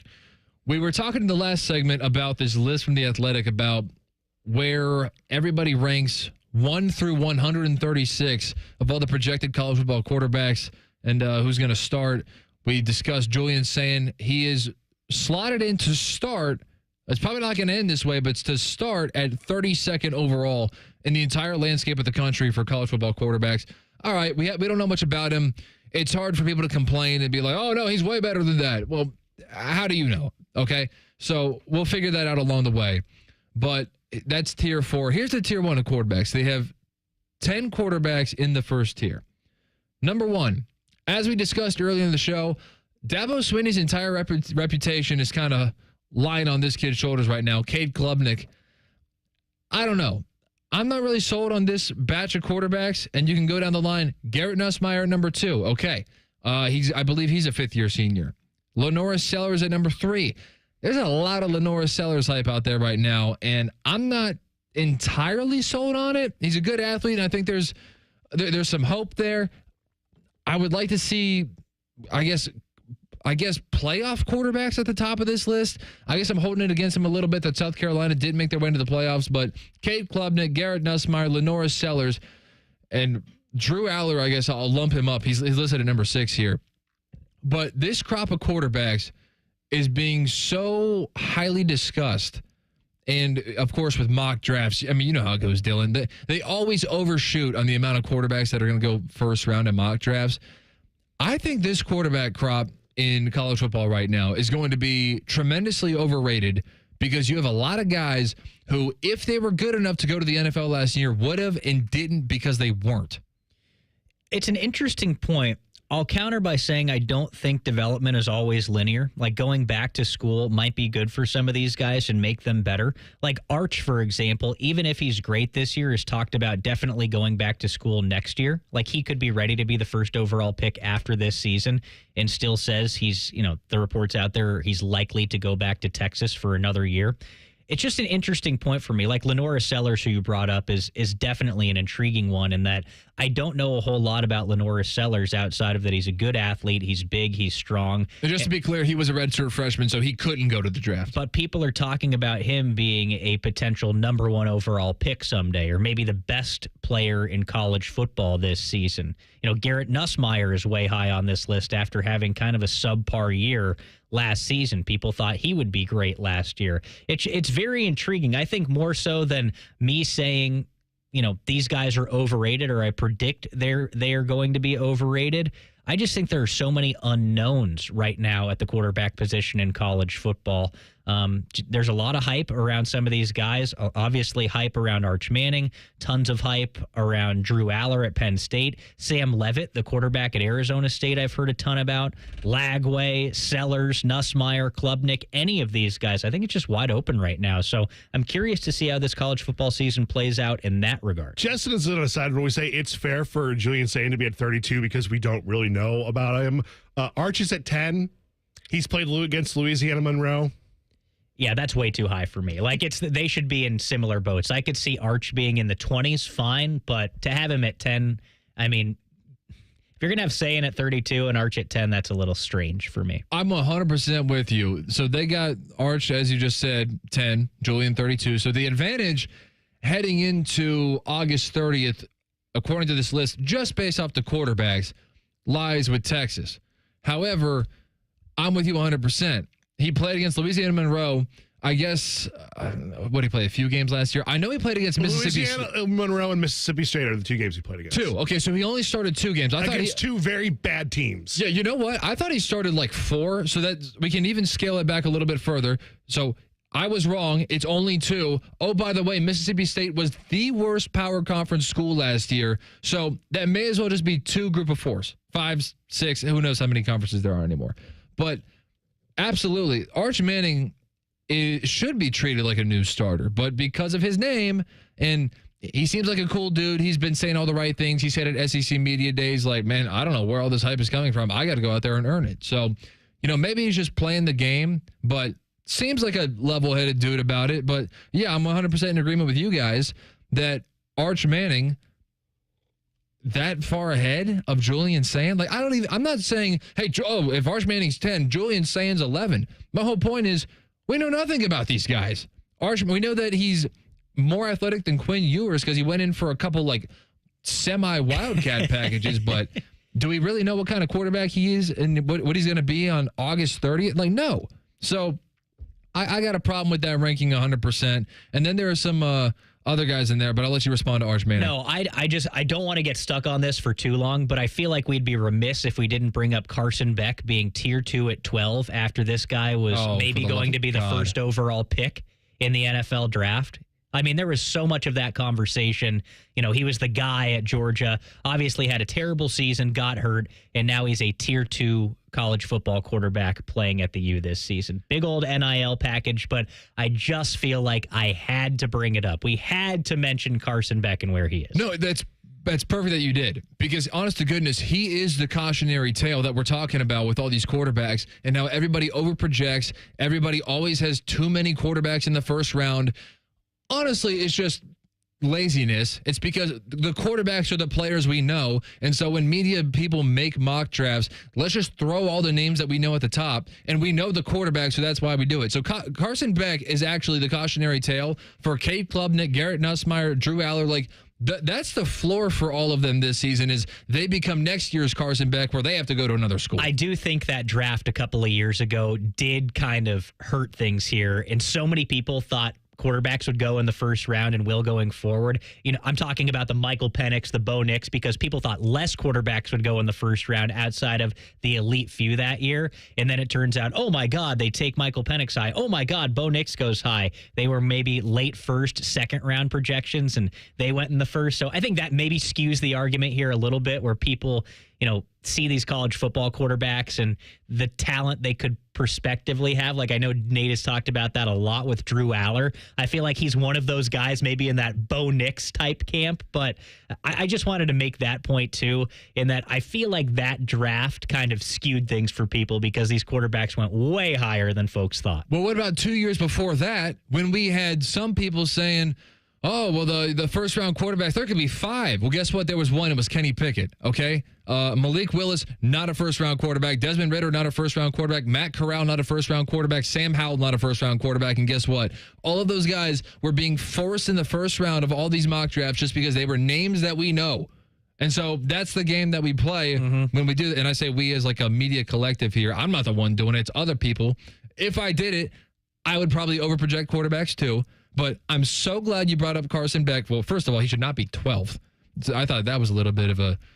You think that's high or low? I think it's a little bit high. Really? A little bit. Okay. Carson Beck was not very good last year. He was not. I was not impressed with him. He was not, but this list drops off. That's a good point. There are a lot of quarterbacks out there. Gio Lopez, right? Like all the guys we've never heard of before. So that's fair. Maybe I'm beating up Carson Beck a little bit too hard in terms of this year's rankings. But I'm glad you brought him up because he is absolutely the cautionary tale for all of those guys. In the next segment, all right, 2 minutes away, we're going to get to the Scottie Scheffler thing, why he's going to be a terrible football coach. He'd be terrible at it. And it was a big week for Major League Baseball. And we'll talk about both of those things next. Stick around. 2 minutes. Fan Sports Saturday in the Fan.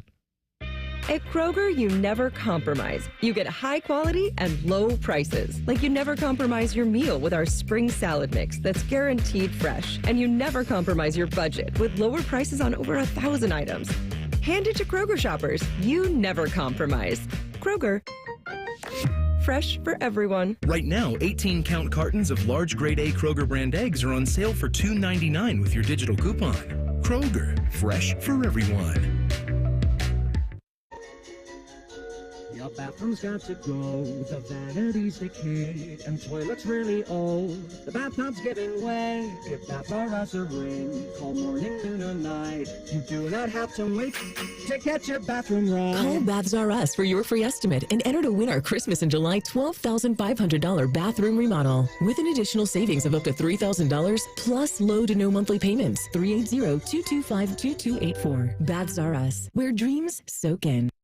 You ever feel like your money is just lying around? Switch to Huntington Bank, and your money is always doing something. Like what? Like automatically pushing more to savings so you can take that trip. I like trips. Who doesn't? It even tracks your progress. You're almost there. Wow, I better pack. And it charts your spending so you know which vacation hat you can afford. How does it know I like hats? Let's get more from money. Switch to Huntington Bank. Welcome.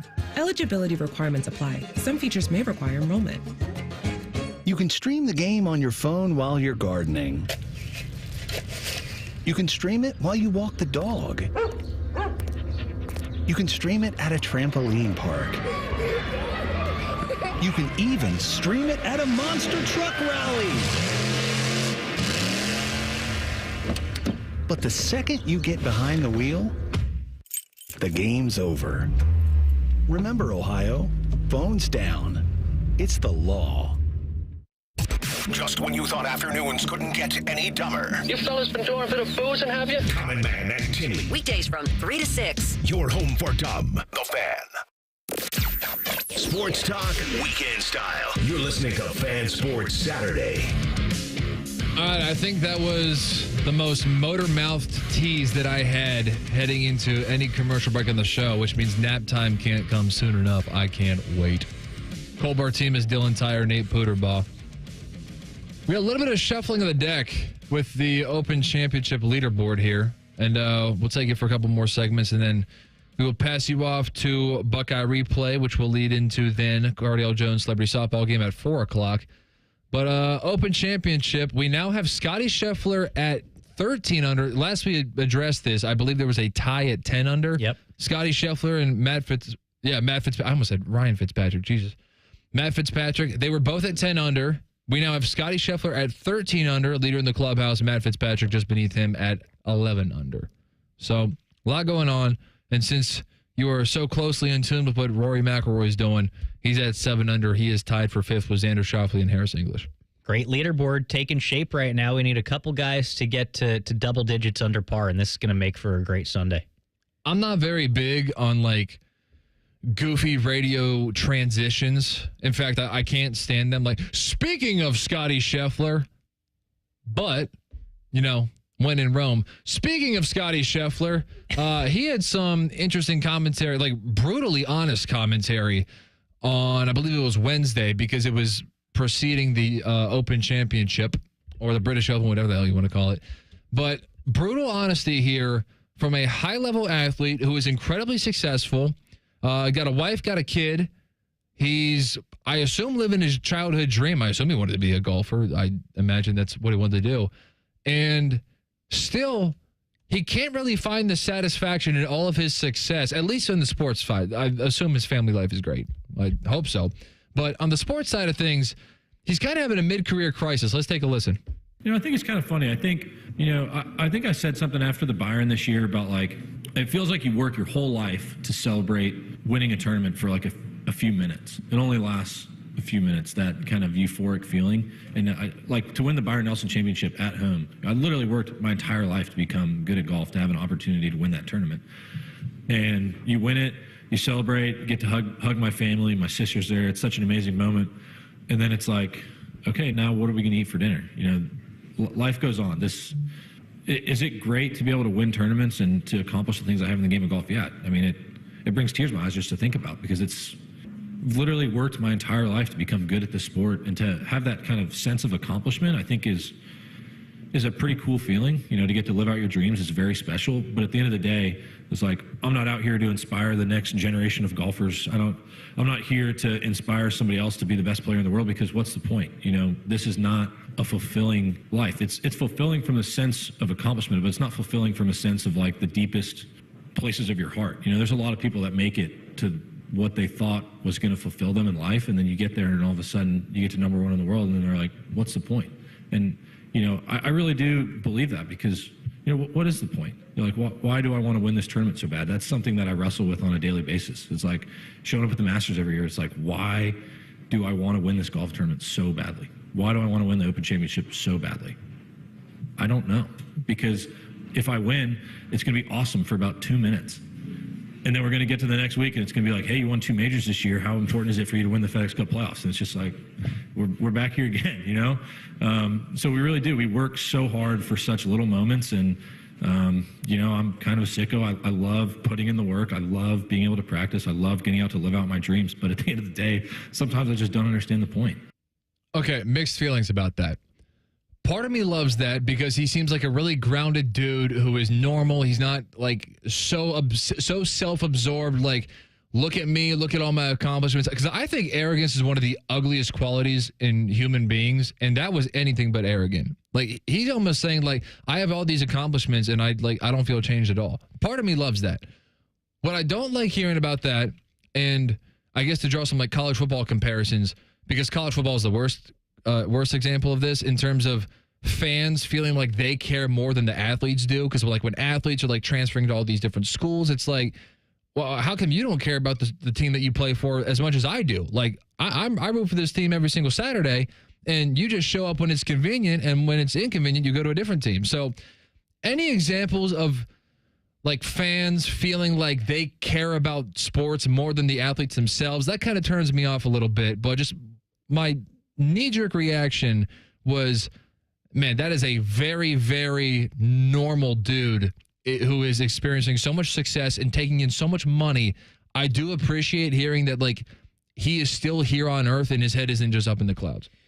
Well, Scottie Scheffler is that guy. He's very grounded, very humble. I will say, existential crisis, Scottie is going crazy right now. He's 13 under par after that quote and playing great golf and wants to chase down a career Grand Slam. I will also say nothing really matters in the grand scheme, right? Like nothing really matters. What matters is what matters to you in your mind. I'll also say I feel like Scottie could stand to maybe party a little bit more, right? Have a little bit more fun after winning these tournaments, because then it's going to be more fun for you, right? Like that is the joy in this, is that these guys grind all this time because they want to be the best. He didn't really talk about that, and maybe it's true. Maybe it doesn't matter to him whether he's the best or not, but I think when you're all said and done, like, you want to have some sort of legacy, right? That's why you grind. You want to win these tournaments. You'd like to be the best. Some guys aren't that way, where they're just on to the next thing, and maybe they don't have that ability to step back and really enjoy some things. I'm that way in my life in some situations, but there's so many things going on for Scottie there, right? Like, I feel like if you had that group of people and maybe you did let loose a little bit after winning, maybe he would talk about it a little bit differently, but I also understand his perspective. I will also say he's a young man. He's not even 30 years old yet.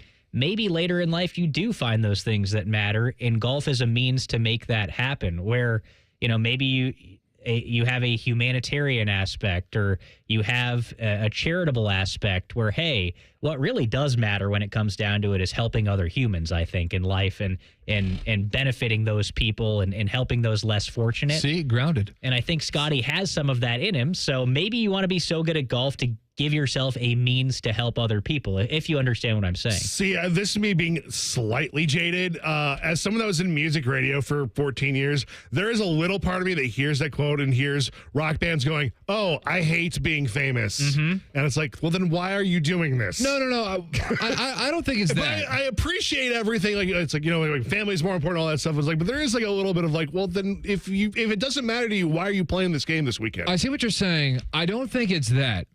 I think it's more of the understanding that Scottie Scheffler just doesn't understand that he is competitive by nature, and that's kind of just it. Where he's like, yeah, like we go from this tournament, and then I win, and then it's just turn it around, and what's the next thing? And so, like, I understand that. And honest to God, the first thing I thought of was football coaches, because football coaches never, ever, ever, like, let you have fun. Like, when you win a game, it's cool for a couple hours. Then, hey, man, we got to prepare for this next game. You know, I can't let the team get too high. I can't let the team get too low. And so when we win games, hey, like, we'll celebrate in the locker room, but then we got to reel it back in. And, you know, you got to be in for film study the next day. And so it's just always the next thing. And so, like, the game of it is like, do you ever get to have fun unless you win the championship? And then, so golf's kind of interesting because you win like a bunch of mini championships along the way.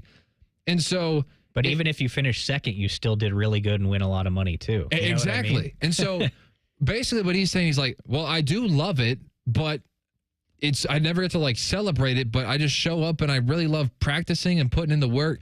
The answer is, honest to goodness, is that Scottie Scheffler is just competitive, and that's kind of all that's need to be explained. Like, he loves competition. We as Americans love competition. We love sports, especially people who love combat sports. There's a big fight tonight. There are going to be a bunch of people tuning into the Dustin Poirier fight, and people are going to be going crazy. And it's just because we love competition, and it kind of doesn't need to go beyond that. Like, that's why he loves it. Although I will say his lack of fulfillment from it does sound like there will be a point in time where the second golf becomes an inconvenience to him and his family, where he feels like I'm on the road too much, the second that happens, it sounds like he's going to retire really early. I don't know if you hear that. No, that's an interesting point. I don't necessarily know. I think it depends on what he does in his career because there is that competitive aspect. What we missed in that quote, too, is Scottie talks about his family, too, and how I think it's more important to him to be a good husband and a good father than a good golfer. That's where he finds some fulfillment. For sure. Which, again, that goes back to Scottie being a grounded person. Again, I go back to what really matters in the grand scheme of things in life anyway. Does anything really matter? We could talk about this forever. As it relates to college football, I know there's been debate on this station too, how Ryan Day compares to those true sickos, the Urban Meyers of the world, the Nick Sabans of the world, that for them it really is on to that next thing. Hey, we're getting on the bus after winning the national championship game. I've got to call up a couple recruits right now. Oh, that's a great example. Ryan Day, I think, has done a better job at being a little bit more human about it. And while I think he's extremely competitive and still a CEO of a great college football program, I think Ryan Day does have some more of that human aspect where he has tried to take a step back and enjoy winning the national championship. Do you know what I'm saying there? Yeah, I think I know what you're saying, because otherwise, why do you do it? Right. Why do you do it if you are only happy when you win the championship? And then you're right. Sometimes even when you win the championship, you're so caught up in next season that you can't even celebrate it. And so it's like, then why do you do what you do? And I guess the answer would be if those guys were sitting in here, they would probably do what Scottie said. Be like, well, I love it, and I love the work, and I love this. And so it's like, okay, so the answer is just you're really competitive, and this is just something that fuels your competitiveness. Well, that's fine. Winning a Super Bowl is a funny thing to me, too, because championships and success in sports is so fleeting when you come down to it. Like if I ask you 10 years from now who won the Super Bowl in 2012, maybe you'd remember, but does it really matter to you who won the Super Bowl that year? That was the blackout game. That was the Ravens. So true. And we talked about that last week. Yeah. And all of these guys, like at the end of an NFL season, 31 teams failed. Right? Like 31 teams go home unhappy. They go home all right, now you're starting to sound like Giannis. Is every season a failure? They do. But success is also fleeting. Like winning that Super Bowl, does that really matter in 25 years? To you, maybe it does, but to everybody else, it does. See, now we're going back to the thing where fans care more than the athletes. If you put it like that, I don't think everyone does. I'm not making that argument. Because you are in sports lore, and with the impact that sports have on just American culture and worldwide culture, there's sports everywhere. I mean, my God, there's soccer everywhere. Everyone's bat crap crazy for soccer. Yeah, there are a bunch of different ways to look at it, and I think what it comes down to is that different guys are motivated for different reasons. Some guys want to get paid. Some guys want to get paid to support their families. Other guys want to win championships. Other guys want to be remembered as the greatest of all time. I think it just depends person to person, right? Like, why do you go on the radio? Do you want to be remembered as one of the greatest radio personalities all the time, or do you do it because you like talking about sports? Because I like talking about sports, and I definitely don't want to do anything else. Because this is fun, this is creative, and so what else would I rather be doing? Right, like I think you can almost make that argument in what we're doing too. Like you were talking about Scottie being competitive. Like we're competitive people because we like sports, I would assume, right? Yeah. But also sports brings people together, and that's why it matters, right? There's that friendship, whatever you want to call it, connection in sports between fans of the same teams, even fans of different teams. Like you and I can have fun hot stoving talking about sports together. I think a lot of that has to do with it too. All right, 11 down, 1 to go. Let's screw around. 97.1 The Fan. We're known for three things: games, conversation, and Common Man yelling about things only he cares about. The Fan, Ohio's sports destination. Lanny went to college and racked up huge debt. A little bit over $100,000. For a degree he couldn't use, now what? I had a friend that went to my computer career. They even helped him get hired immediately after graduation. One of the things I love about IT is that you can work from anywhere you want. You could become an IT pro in just months, including cybersecurity and the basics of AI with zero experience at mycomputercareer.edu. My Computer Career, an elite CompTIA certification partner. It worked for me, and I know it can work for you. This is one student's experience. Individual results vary. Friday, July 25th is Recovery Ohio's Mental Health Day at the Ohio State Fair. Visit the Department of Mental Health and Addiction Services, the Department of Insurance, and other state agency booths. Come learn about mental health resources available to you and to your family. Join us on Friday, July 25th for Recovery Ohio's Mental Health Day at the Ohio State Fair. Get Eco. ECO. Aaron, You know that complete HVAC system we sell for $12,000? Yeah, it's for homes that are 1,600 square feet or less. How big is 1,600 square feet? 3 bedroom, 2.5 bath. Those homes are what America is made of. Get Eco. ECO. Other companies are charging $15,000 to $18,000 for that same system. Yeah, I know. And if your family doesn't need a new furnace, Eco will replace the AC component for just $8,500. Why are we doing this? Nurses, police officers, office workers, firefighters, and school teachers live in those houses, Jerry. The people that America is made of live in the houses that America is made of. We're just doing what we can to restore balance to the universe, Jerry. Get Eco. ECO.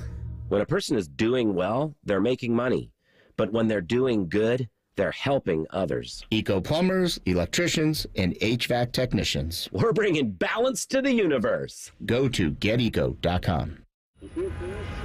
Got one of those days that never stops? Try a stop at Speedway. Refresh your fuel tank, refresh your U-tank with 69-cent large Big Gulp drinks. And refresh the vibe for any drive. Refresh at Speedway with 69-cent large Big Gulp drinks with speedy rewards and try exclusive Mountain Dew Infinite Swirl flavor for a limited time only. The convenience stores of Speedway. Valid through 8/26/25. See app for full terms. Bobby Carpenter here for Germain Toyota. Swing by Germain Toyota and ask for Marcello and discover unbeatable deals and a wide selection of new and certified pre-owned Toyota vehicles. Visit them at germaintoyota.net. Germain Toyota on the corner of I-70 and Bryce Road. Master Grillers Unite. The grilling season never ends at Billiards Plus. Come see their best-in-class grills for yourself and check out Central Ohio's largest selection of pool tables, game furniture, and shuffleboard. Family-owned and operated. Billiards Plus on Dublin Center Drive in Dublin.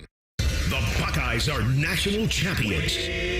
And you listen to it all right here on The Fan. And next year when they do it again, it'll be here on The Fan. And the year after that, well, you know the drill. Always and forever, your home of the Buckeyes. The Fan. Waddle, hop, or gallop your way to adventure. The Columbus Zoo invites you to follow the footsteps and the tails of animals from around the world. Explore 8 wild regions, including our newest North America trek. So what are you waiting for? Get your tail to our trails only at your Columbus Zoo. Get more information and tickets at columbuszoo.org. Save big money on your next staining project right now at Menards. Pittsburgh's ultra-advanced semi-transparent exterior stain and sealant in 1 can be applied on damp wood, allowing you to clean the surface and stain in 1 day. Save big on ultra-advanced exterior stain and sealant. And don't forget to check out our weekly flyer on Menards.com for all the great deals happening now. Save big money at Menards. Imagine what it would feel like getting tackled head-on by a 240-pound linebacker. You'd be in serious pain, right? But if you're unbuckled in a car crash, at just 50 miles an hour, you become a deadly projectile that can slam into other passengers with 8 times that amount of force. Don't let someone else take the hit. Buckle up and visit buckleup.ohio.gov to learn more. Brought to you by ODOT and ODPS. Hi, this is Bob Mashetter from Dick Mashetter Ford. Thank you to all of Central Ohio as we head towards 60 years of doing business in the Buckeye State. Dad opened up in 1967 simply trying to offer a better way to buy a car, and we've been working ever since to serve our neighbors. We have served you through wars, recessions, and even a Chinese virus. Here is to serving you and your kids and your grandkids for the next 60 years, except on Sundays when we're closed, because it's the right thing to do. Still 24/7 at mashetterford.net. Thanks. Want to know anything about the Fans contest, how to win, or what's up for grabs? Check out 971thefan.com. The Fan, Ohio's sports destination. During weekend programming, pants are optional.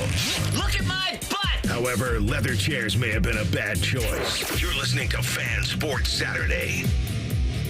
All right, at 12:56:40, Nate is going to throw it to Buckeye Replay, whether I am mid-sentence or not. So if I am in the middle of talking about something and you just immediately hear it fire to something else, well, guess what? That's my fault, not his. And I'm saying it publicly. Okay? We all good, Nate? I'm on it. Nate, your updates were great today. Thank you. Except for the first one. Yeah, I particularly enjoyed the first one. The two that I did were great. Just kind of kicking back and talking. Listen, even that one was great. Maybe the very best because we've talked about it 20 times since it happened. That's fair. That's Started a fair conversation, baby. All right. Any thoughts on Dave Portnoy joining Big Noon Kickoff? So on Holy Lord. on the He was ready to go. Yeah, I was about to say. On the Buckeye Show last week, we did the top 5 worst people in sports. On an unrelated note, Dave Portnoy is now doing this. That's convenient. Yeah. It's certainly a conversation starter. I don't hate it as much as other people by any means. I think it makes the show more interesting. I don't think, from the reading that I've done, it's not like he's going to be on the desk full time. I think he's going to do some feature work for them and have a segment or so. So, I mean, I don't have as gross of a reaction as some other people about it. I'm more wait and see. Let's see what it looks like. I don't mind it. Like, I think people in Columbus don't like it because he's such a Michigan guy and was antagonizing and in kind of the press release and video. I had many other reasons not to like it other than just that. Well, So no, that I understand that, but I'll say this, though. And look, the last thing that Fox needs is yet somebody else to join the Ohio State / Michigan pom-pom waving regime that they got over there. Holy Lord, that was a voice crack. They have so many Ohio State or Michigan fanboys there, and some of them are in the broadcast booth, let's be real. So that to me is like, okay, we're just giving more of the same. And that's what bothers me when people go like, oh, Notre Dame, you're so arrogant. You got your NBC deal. Don't you feel tough? Well, Ohio State has their own network, basically. Now, they got to share with Michigan, but they basically have their own network because Fox is just carrying their water like crazy. And so, first of all, the whole noon kickoff thing, I don't have a tremendous problem with that. I guess easy for me to say. I mean, my team kicks off at 3:30 every single week, so what big difference does it make? But yeah, I guess it does depend on just how involved he is. That's going to be the game here. To me, it just comes off as a desperate attempt to rip off McAfee. But the difference is McAfee actually talked sports as a job. Yeah, he's kind of just going to go there and wave the pom-poms for Michigan. Well, this is the unique part of this is there's actually going to be like an Ohio State heel. Like they're I guess like Gus and Joel love Ohio State and Michigan. They do. Now they don't like pick sides when they play each other, but it seems like they lean that way. It's certainly Charles Woodson is like their Michigan mascot who they just dig up and put him on TV whenever Michigan's there. So they definitely like to play both roles there. But this will be interesting in that they will have an Ohio State heel, and Buckeye fans obviously aren't going to like it, but it's not that inconsistent considering that they got Michigan and they're talking a bunch of Michigan topics, and FS1 just cut a bunch of their talent, and so there's some thought that maybe Barstool's going to have some filler content on FS1 now. I have no idea what that's all going to look like, but that was something that, you know, depending on who you were, some people had some difficult reactions to that, but I don't think it's the biggest deal in the world. No, I'm just in wait and see mode. I want to see what it all looks like because I think it could make the show more entertaining and have some more discourse. All right, final minute. Question. We'll go around the room. Are you a UFC fan? Yes. Nate? I haven't followed it much in recent years. I don't follow it closely. There's a big fight tonight, but it is something that I can only really handle in groups. I can't handle it one-on-one, just like me and the TV, because it's way exciting with the group, but some of the injuries there, I just can't handle. So what was your fandom with it? I've been to a couple of fights. I was at the Alex Pereira head kick KO in Vegas last year, pay-per-view. It's awesome to go. That's why They seem like an incredible event. Yeah, it's really fun to go to. I mean, just going to a fight, just the intensity and everything is great. So that's where I'm at. Hey, Buckeye Replay is up next. I'm going to be on time. Sugar Bowl versus Alabama. And Cardale Jones Celebrity Softball game is at 4. We appreciate you. 97.1. Matty Ice has a large tattoo on his calf of LeBron eating a lion. I have nothing else to say. Rothman and Ice. Weekdays from noon to 3. The Fan. Stepping into the Kia K4 or K5 isn't just getting behind the wheel of any average sedan. It's stepping into what's next. With a K4, it's a world that's exciting. With a K5, it's one that's bold. The Kia K4 and K5, the next movement for sedans.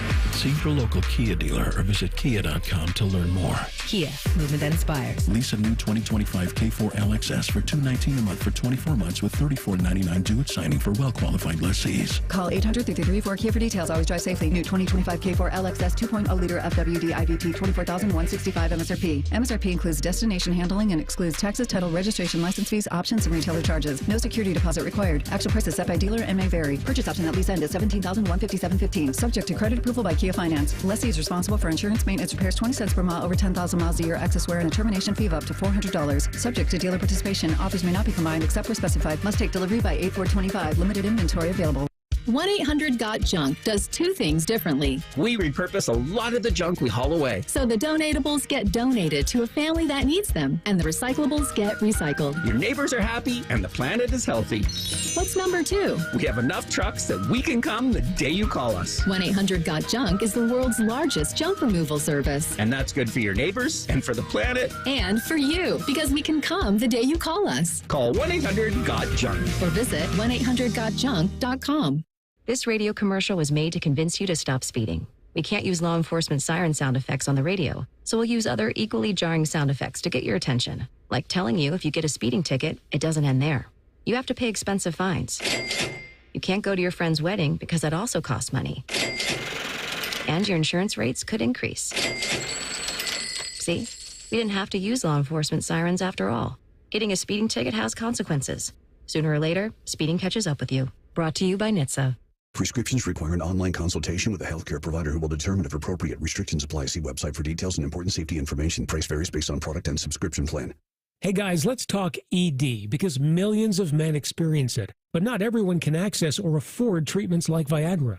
Well, HIMS can help. Through HIMS.com, you can get a full range of treatment options for ED, including daily or as-needed meds through a 100% online process. It all starts with an online intake form. Get started at hims.com/joy, and from there, a medical provider licensed in your state will determine if ED treatment is right for you. If prescribed, your medication is shipped to you for free. Find the ED treatment that fits your needs with options up to 95% less than the brand names. Millions of men experience ED, but HIMS can help. To start your free online visit and save up to 95%, go to hims.com/joy. That's hims.com/joy for your free online visit. HIMS.com/JOY.